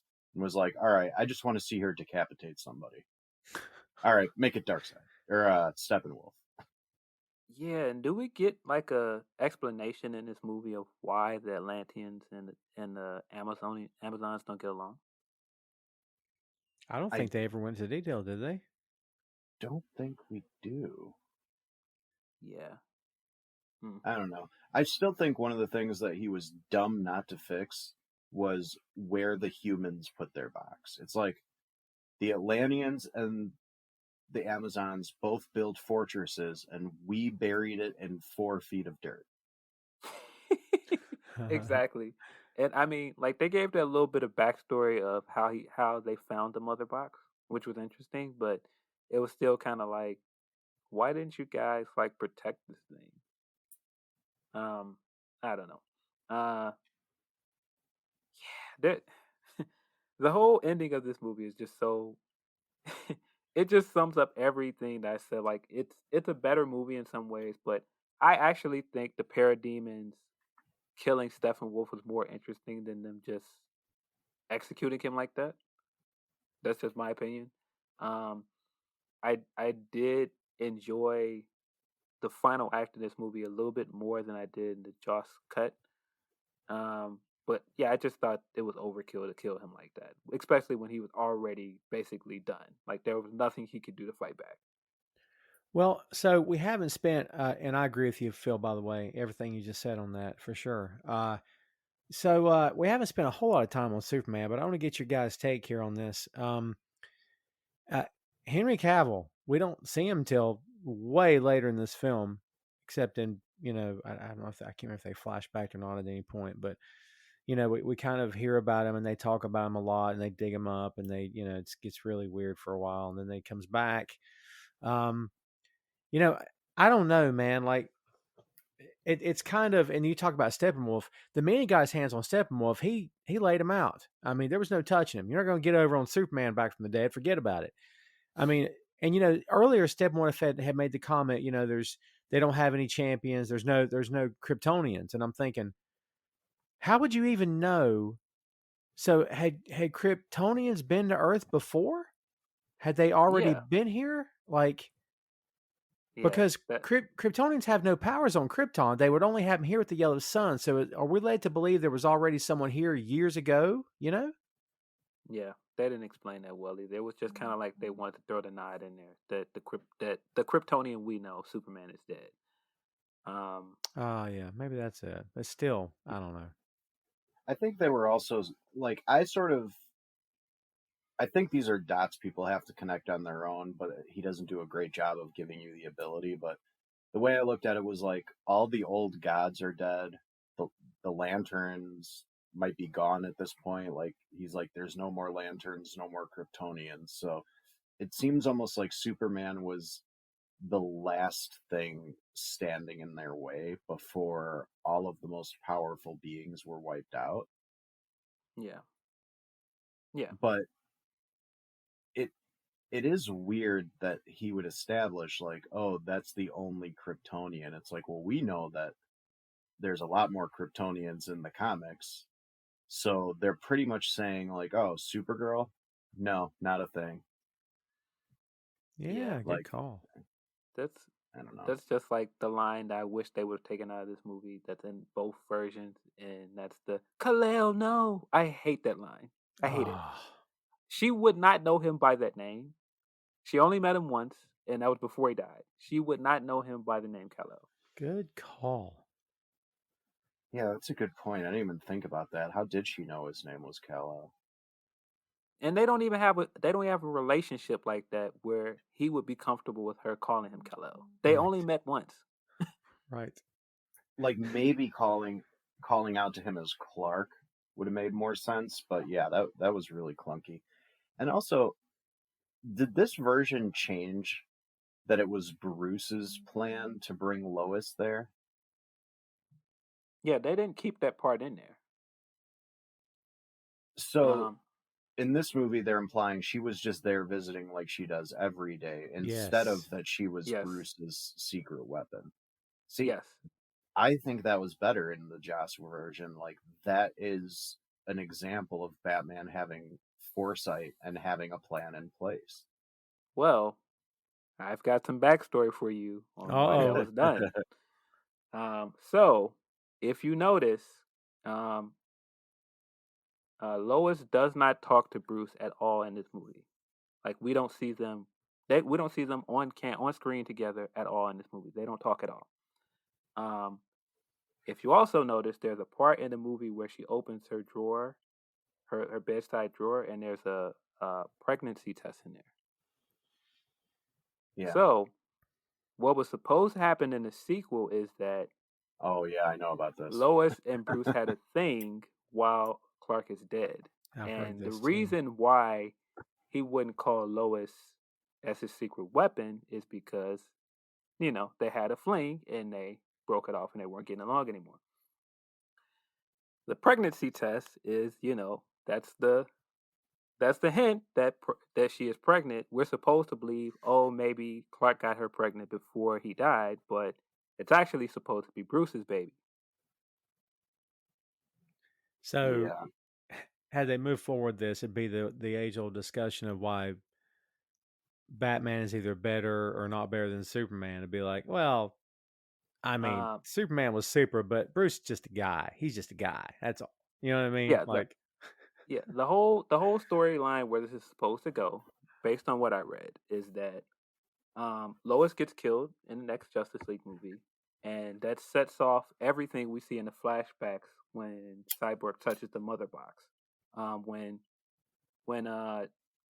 Superman is standing there, is kneeling with the body in his hand. That's Lois's body. She's dead, and when Darkseid puts his hand on his shoulder, that's the hint that Darkseid was going to give him the anti-life equation, and that's what turns Superman into the evil despot that we see in the other flashbacks, in the Nightfall flashbacks. That's also why in Batman vs. Superman, Flash comes back and he tells Bruce the key is Lois Lane.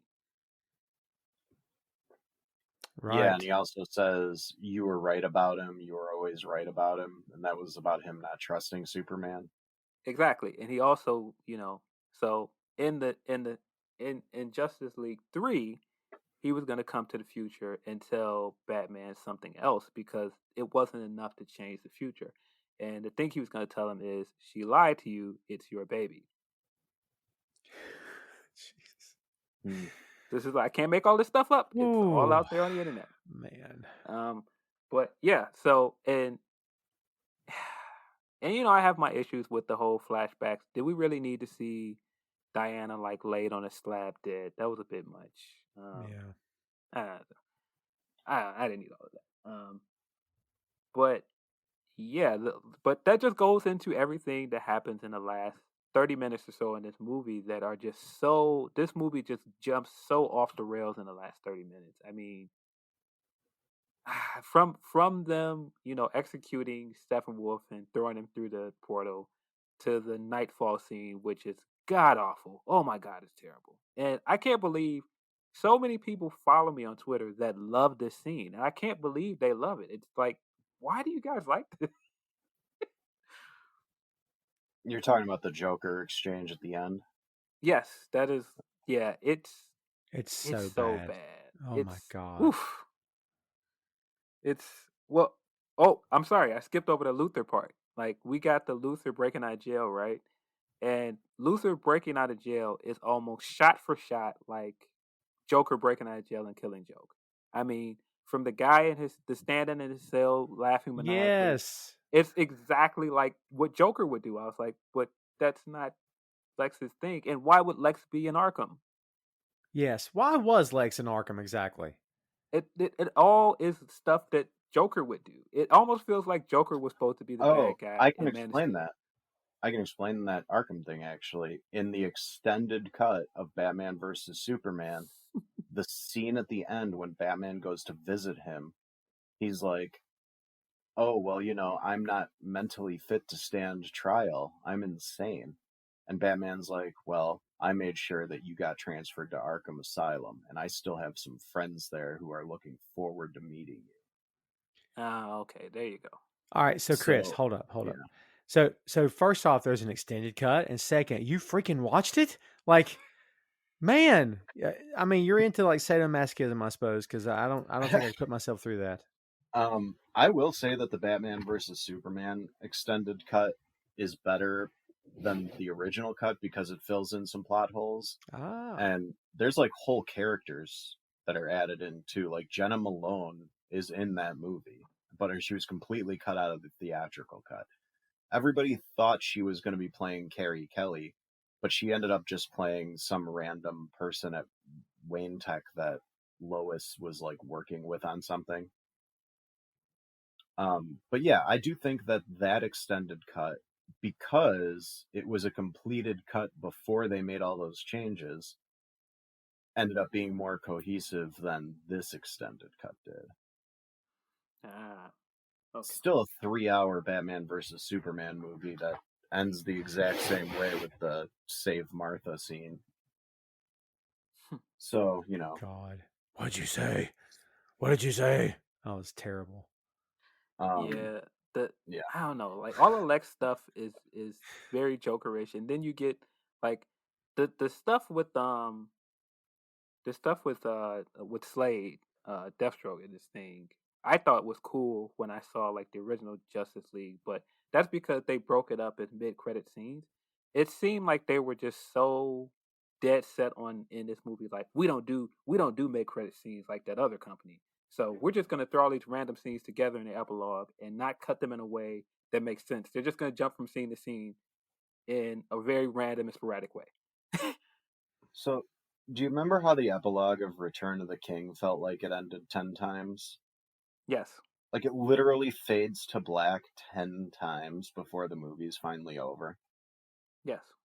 That's what this movie kind of felt like to me towards the end. It did. It did. Cause the when we get the nightmare scene, and it goes back to this dystopian future that they introduced in Batman versus Superman, which we now know is like the real future that would have existed if Darkseid came to Earth and Lois died, blah blah blah. This scene, boy, I mean, first of all, it jumped from we just established that Deathstroke found out Bruce's identity from Lex, and that's to set up the next Batman movie. That's not going to happen. But Right. for some reason, he left that in there, and then we just cut to Batman in the future with Deathstroke working with him with no explanation, And Joker. And it's like, and Joker, and Cyborg still looks the same, which I missed out of the original cut. There is a scene where Cyborg is updating his tech and updating his armor, but that doesn't happen in this movie. He still looks exactly the same in the future. Right. Um, it mirrors with him, flashes with him, and boy, we get this Joker Batman exchange, which is just it's like the worst fanfic you could have found. Yeah, it's terrible. It's all right, it's let me so out of actually. character for Batman. That's why I don't care for it. I mean, you can say what you want about him dropping the F bomb and other things, but saying stuff like I held Harley Quinn while she died and she told me to make sure that you. It's like, okay, that's not Batman. Batman, even if he would have made the decision to kill Joker, all this, I promise I'll kill you and all of that. It's like, yeah, that's totally out of character for Batman. And the Joker stuff is just Cringeworthy.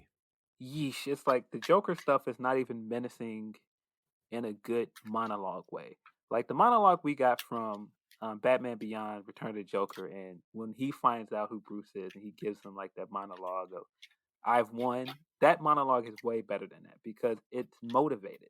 It doesn't feel like it's just a bunch of random callbacks to things we haven't seen. There's the obvious callback to him killing Joker. I mean, killing Robin, which we get it, Sniper. You don't like Robin. I got it. I hear you. Um, but you throw that in there, and then you basically blame Bruce for letting Lois die. It all of that stuff is just like it just doesn't work. And then like I don't need to ever hear Joker joke about giving Batman a reach around Oh ever. God, terrible. I saw so many people freaking out about that in a good way. They were like, "Oh, this is so perfect because everybody knows the Joker is in love with Batman, and What? this scene just proves that there's sexual tension." Oh my It's like, God. It's not literal. No. It's not literal.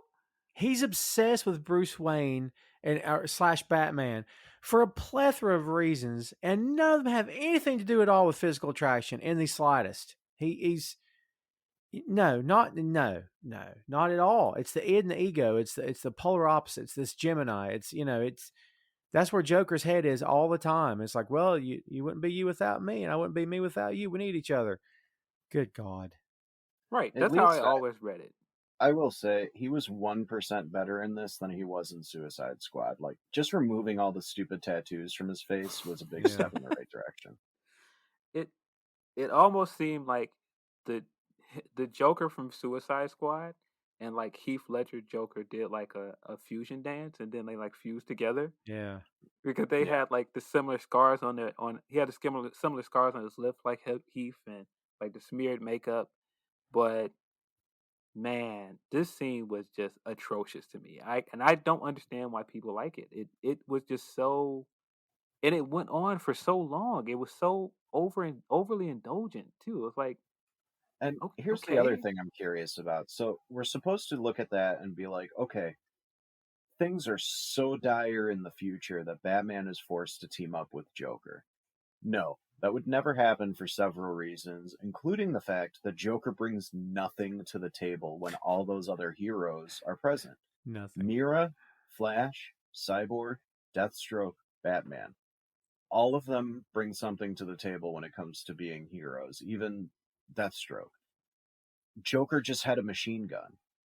yeah, Like, he is dead weight. He's using resources that you probably need to keep you alive. Like, just have Flash zip in and stop his heart real quick and be done with it. yeah, Like, I don't know. yeah, I almost can grasp why Snyder wants a scene like that. Like, seeing a scene between Batman and Joker where they're not enemies but still hate each other is an interesting idea. He just put it in the stupidest possible place. yes. It this is about the closest definition to middlebrow as you can get. This scene was totally middlebrow. It's like it wants to be taken so seriously, and it wants to have all of this, contrived gravitas to it that is not there. And all of the seriousness that could be there is taken away with the ludicrousness of these lines, like the reach around line. Yeah. And this whole thing, the flash forward, right? I mean, that'll play into the Flash film, I'm sure. But does it stop there? Because first we didn't think we'd ever get a Snyder cut. I mean, I wasn't asking for it. I wasn't one of those guys. But like, I'm just saying, not it. But supposedly he's not come back. He's done. They're done with him. He's done with it. Case Ross Rock back to the house on the couch. I don't know. But if he's done, then the Flash will tie into this, I guess. But then that's it. Like, we don't get the Nightmare Superman thing, right? I mean, why No. go to all that work? Oh, it's my vision. Yeah, but it's not. You're not leading anywhere. This ends here. This stops here. You're just going to fuel the fire for your fans to come out in droves and say, "Oh, we got to continue. You got to bring him back." I'm thinking, Yeah. haven't we already got a taste of everything that this guy brings to the table already? Do we need more of this? Is what I'm asking. Yeah, to me, you're clearly not going to revisit that in the Flash movies because this is clearly your plans. This was your plans for Justice League 2 and 3. So you wouldn't revisit in Flash. You have no real reason to show the fans that other than to tell them, look, I have proof that I have the movie scripted out for 2 movies. And I just don't think that helps anyone. I think you take the goodwill that was created with this thing, and you know I was about to say that Warner Brothers did him a favor, but they did even more than did him a favor. they pumped $70 million into this thing and they gave him carte blanche to do this thing. And he basically, at the end of it, was like, hey guys, the door's still open. All you got to do is tell them you want to see another movie.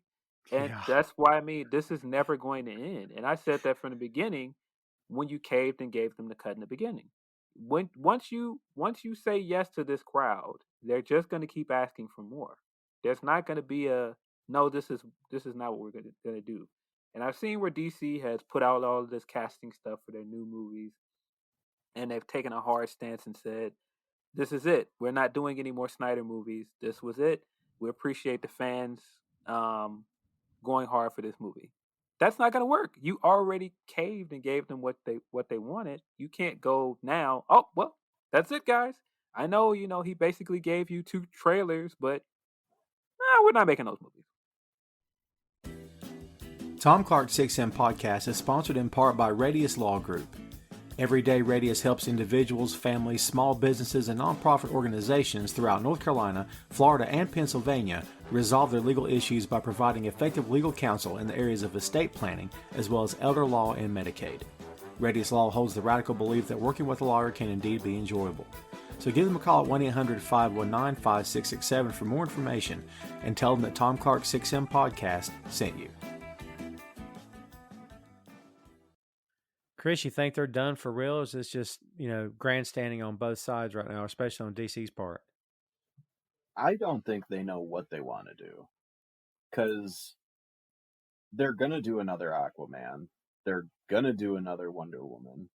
The Flash movie is supposedly happening at some point. God knows that's been in developmental hell ever since it was announced. Like, the guy who played his dad, Billy Crudup, he's not even going to be in it. It's going to be Ron Livingston from Office Space, who I have nothing but love for. But yeah, I mean, it's just, I don't know.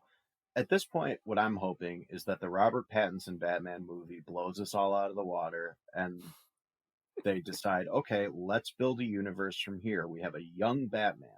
Let's keep him on contract like they did with Robert Downey Jr. Like 12 years. Let's get 8 movies out of this guy, and let's do this properly and not rush it like they did last time. Like, you can't build to Justice League with 2 movies. You can't do it.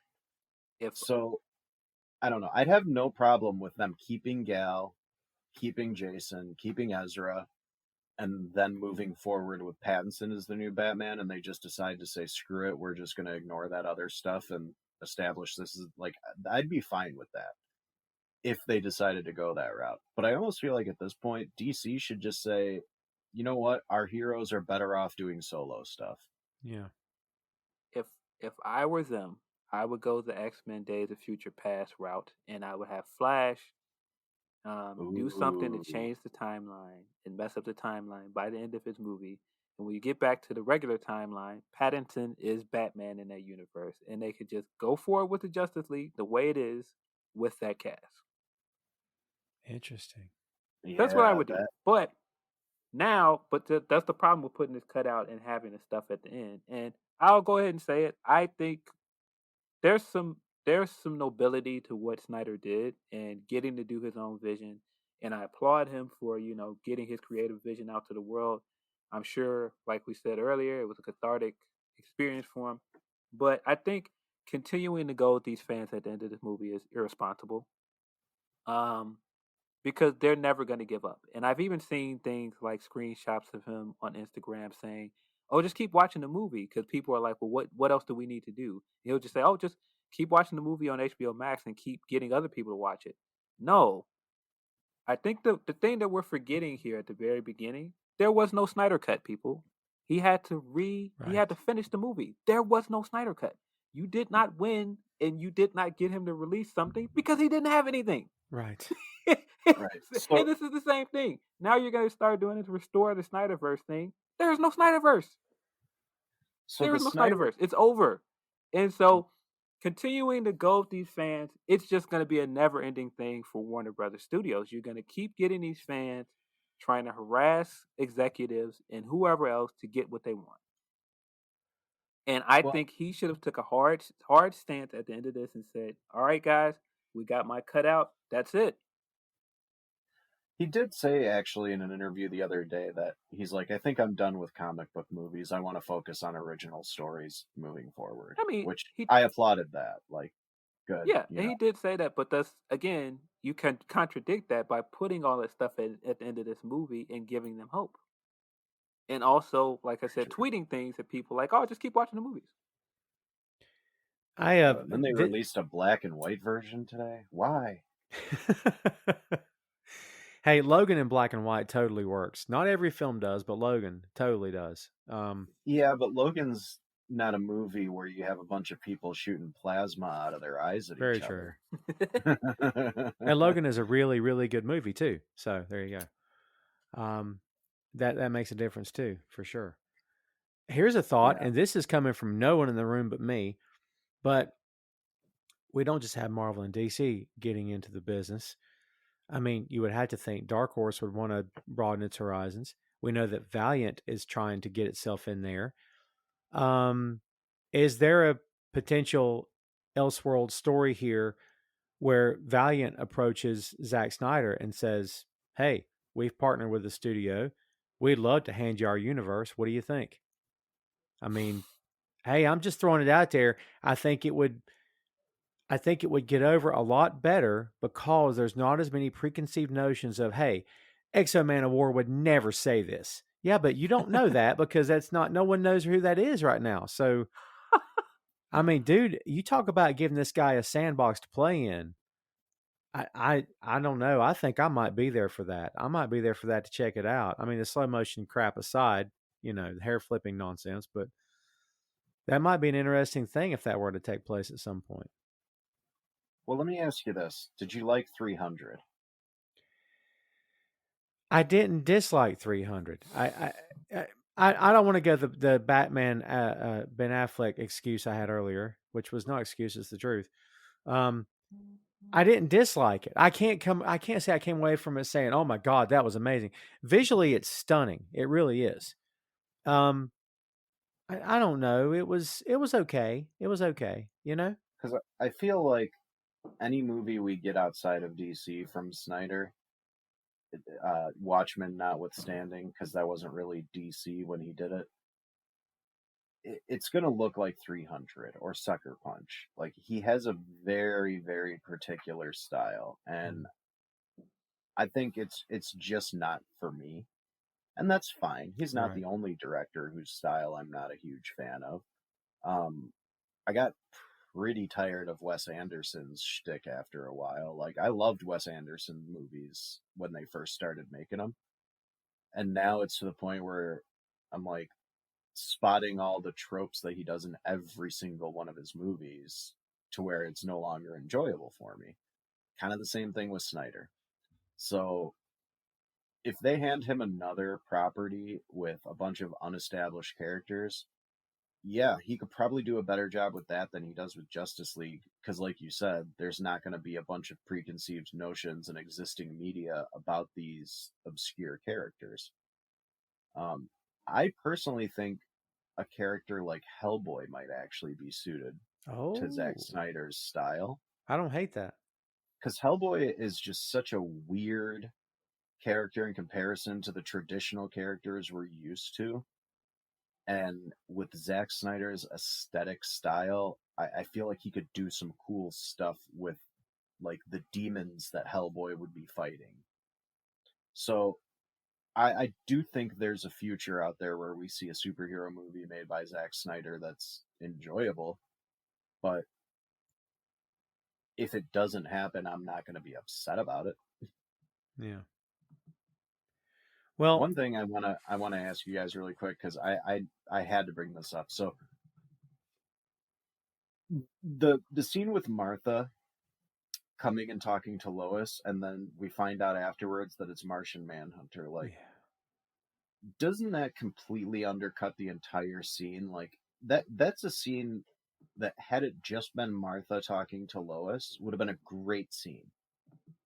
Because it's Yeah. like it's a character moment between these two women who are leaning on each other for support, after losing the most important person in both of their lives.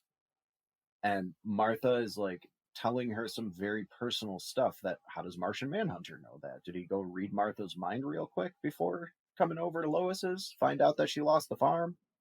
It was weird. And then, like you said earlier, you're also establishing that Harry Lennox has just been letting all this other crazy stuff happening and not lending a hand this whole time.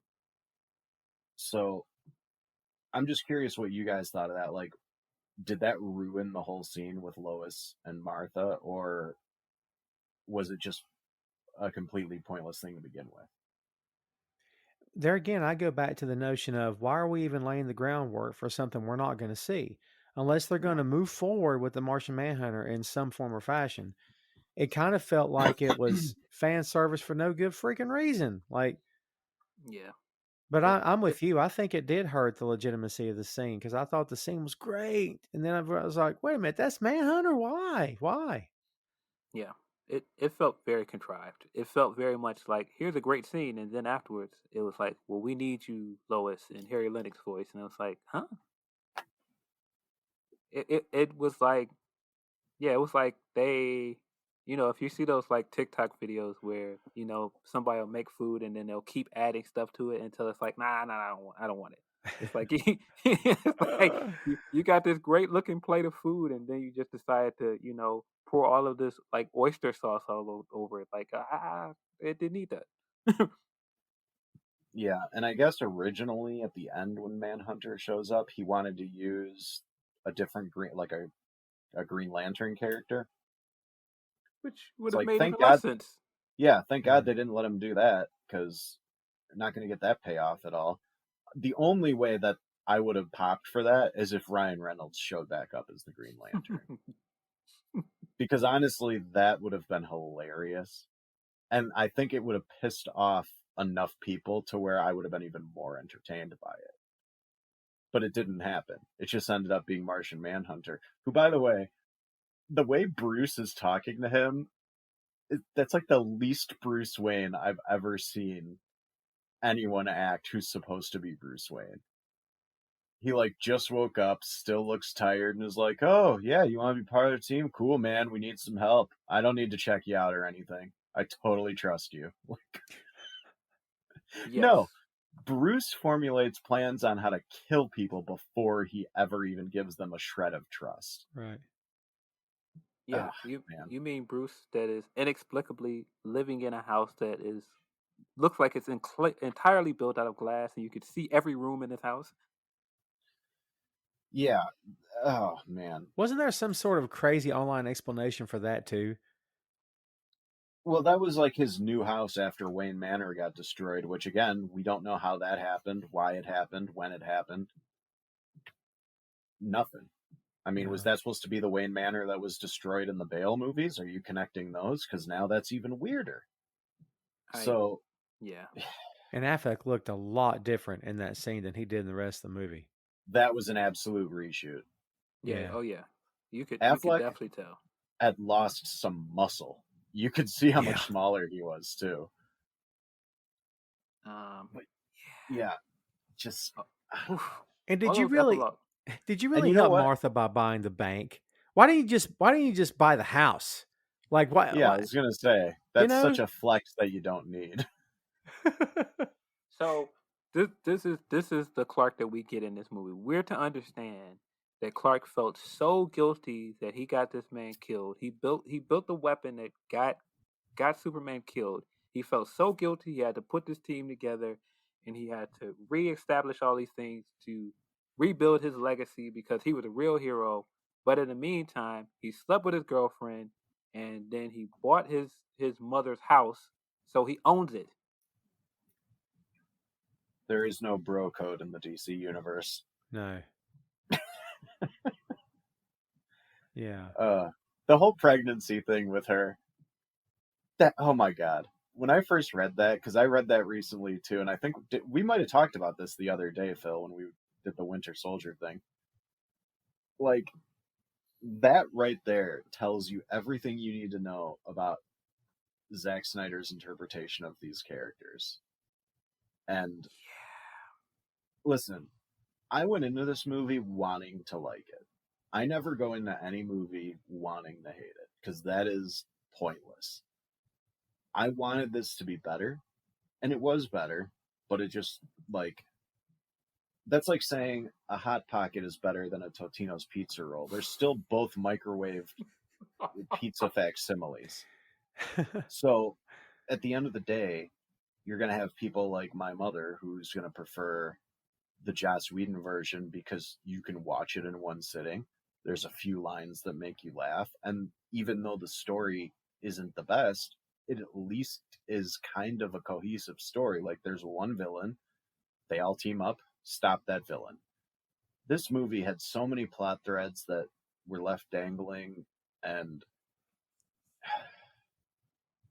I guess part of me is happy that this isn't going to move forward, and then part of me is like, well, I would like the payoff to that eventually, and we're not going to get that, so now that's frustrating. And I don't know.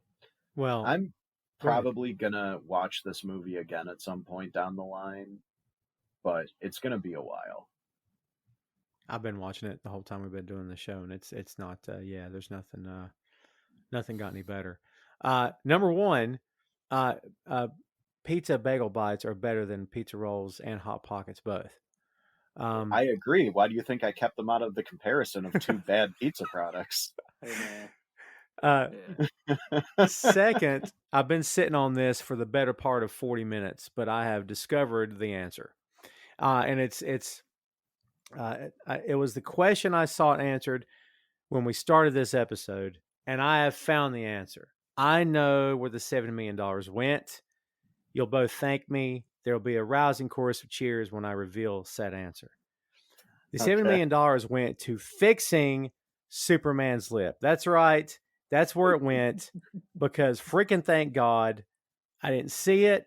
If it was there, I didn't notice it. They fixed the god-awful lip, because that was a hang-up for me. Phil will tell you, Chris. Why. I can tell you why, because that was all shot with Whedon. Yes. He had to come back while he was shooting, I believe it was Mission Impossible, where he had the mustache and he wasn't allowed to shave it for continuity. But this only used Snyder's original shots and then a couple of pickups. So there was no mustache to edit out this time, so you didn't have the weird flat mouth character. God, so terrible. Yeah, no. That 70 million pretty much went straight to special effects and like 3 weeks worth of reshoots. Yeah. I will commend Snyder though for he foregone any payment to do this. Yeah. In order to, but it was a condition that he maintained creative control. So like, had he taken a payment, maybe the studio would have stepped in and made a few changes that might have improved things. I doubt it, but still, we can hope. Yeah. I mean, if you could take anything away from this thing, I think the victory of this is that, the artist in this, Zack Snyder, triumphed over a studio that tried to stifle him.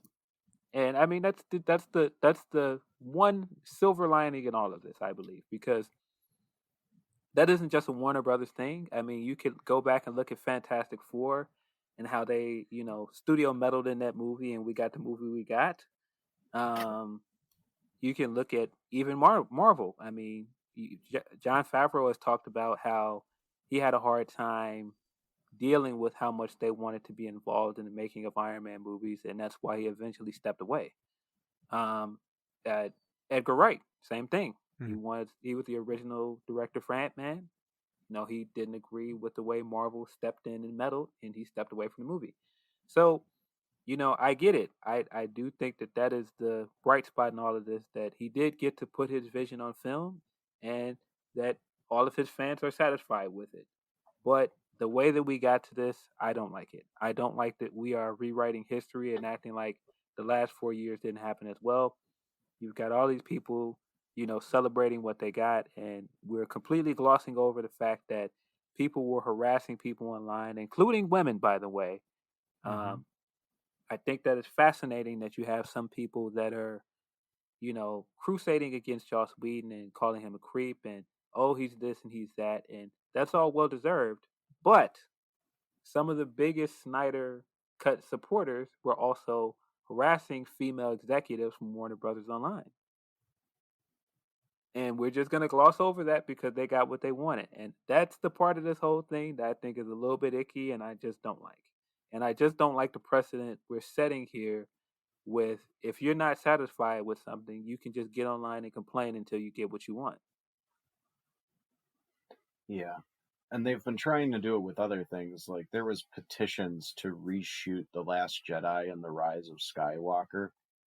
It's like Disney's not going to do that. It was a complete waste of your time. Exactly. The Snyder Cut is possibly the one exception where something like this was possible because Snyder had shot so much footage before leaving, and then so much of that got scrapped. But there was no Snyder Cut in existence previously. The thing that fans thought was in existence was what's called an assembly cut, which is basically all of the footage Zack Snyder shot in order. So not even in the order it was to be shown in the movie, the order it was shot. So Warner Brothers was sitting on a cut that was basically just scene by scene, the way Snyder shot it, without special effects or any of that. There was never a finished version that they were able to re-release, which is what happened with Batman versus Superman. And he even admitted he presented them with a 3-hour movie that was completed, and they said, "Okay, we're going to chop about 30 minutes out of this." And that's kind of why I look at him sideways, like, why did you let them re-edit it a go little this bit, far with and this? then maybe later it got you release what your you version, wanted. and then It got you the chance to put your vision out there, but yeah, when why you did start you let to them give chase a cut the art that did not critic exist? And you kept say going, no, the over cut exists. how No, it art didn't. is done, I mean, it's that's a just very like if I sit here at dangerous the end of road this to walk recording down. with you guys and go, And hey guys, I'm glad you Marvel guys should has started to give totally some of their come over for creators dinner more at some freedom, point. because then You you guys have go, people like, cool. Taika Waititi and all these interesting creators coming in and working with them who are going to start to get to make other things. Like we're seeing it with WandaVision already. Like Marvel is going in a different direction with different properties, but they're still going to feel connected.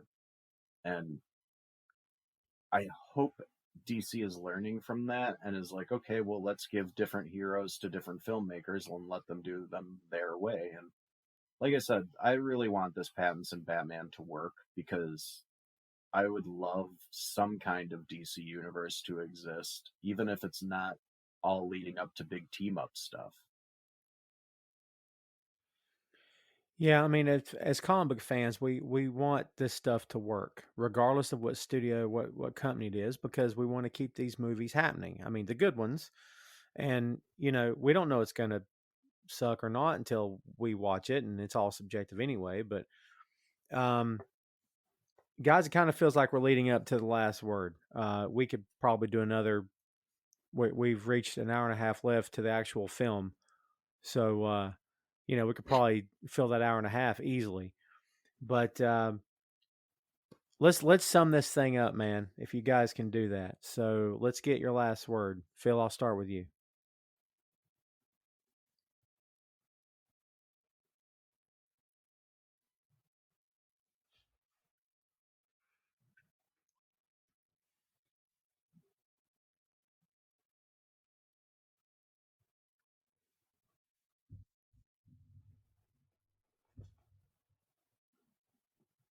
What you got, Chris?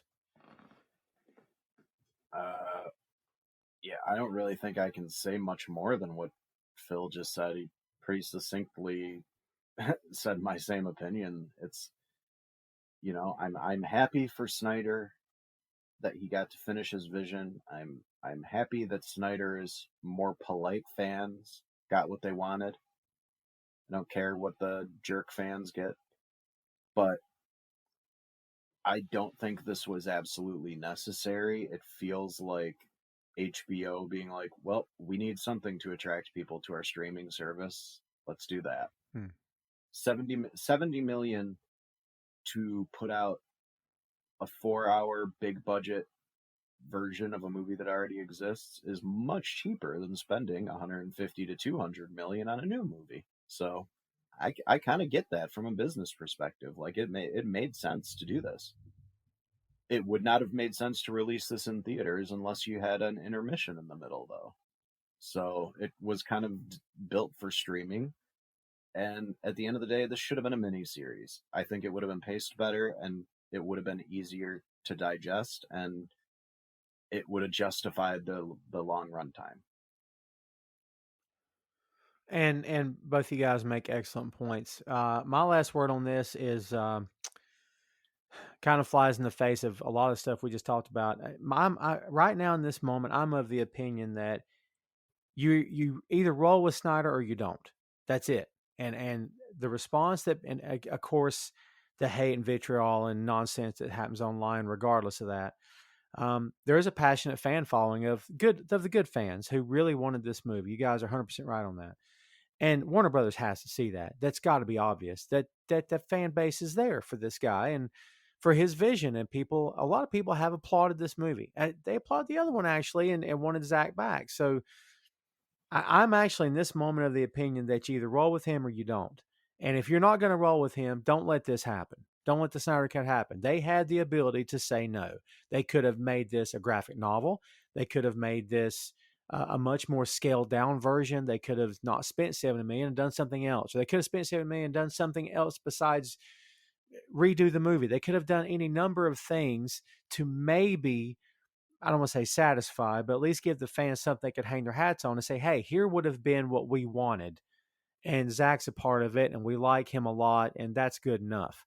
But by making this movie, in my opinion, you're kind of saying, well, yeah, we kind of see what you guys want. We're going to give it to you. But then to close the borders and say, nah, we're done with this guy. We're going to move on. We're going to recast. We're not going to revisit this again. We're done. It's over. Forget it. I don't know. It kind of seems hypocritical to some degree. Like you're okay for the downloads grab and all that stuff, but you're not okay to move forward. In my opinion, as of this moment, I say either roll back with him and work with it or cut ties and this movie doesn't happen. Can't press the rewind button now. I'm not Flash, obviously. But yeah, I'll echo what Chris and Phil both said here today. Better in some ways. I don't like the way we got here either.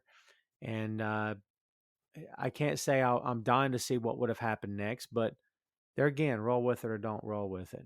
Personally speaking, though, I do want comic book movies to continue because I'll always be a fan. I'm a huge Marvel fan. I want to be a huge DC fan. I really do. I don't want this stuff to fail. I really don't. So we'll see if what Pattinson can do and what the creative forces behind the scenes can do moving forward. And whether unfortunately or not, depending on how you look at it, I don't think we'll be doing a Justice League Part 2 episode anytime soon. So that's where we stand with that, kids. Yeah. You know what we should do? What? We now technically have 10 DC EU movies. Oh my God. That's right.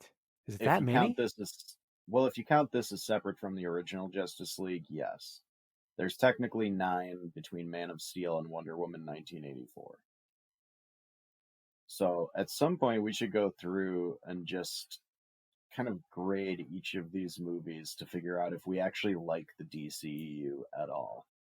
I don't know if my heart can take it, to be honest with you. I'm not getting any younger here. I don't want to lose years off my life. Why can't you lose years off the bad end, like the end? Why does it have to be like in your mid 40s? You're like, oh, I'm the best years of my life. This sucks. Yeah, I don't know. I don't know. We might take a swing at that at some point. We'll see if we can get a consensus opinion. We'll see what the fans want.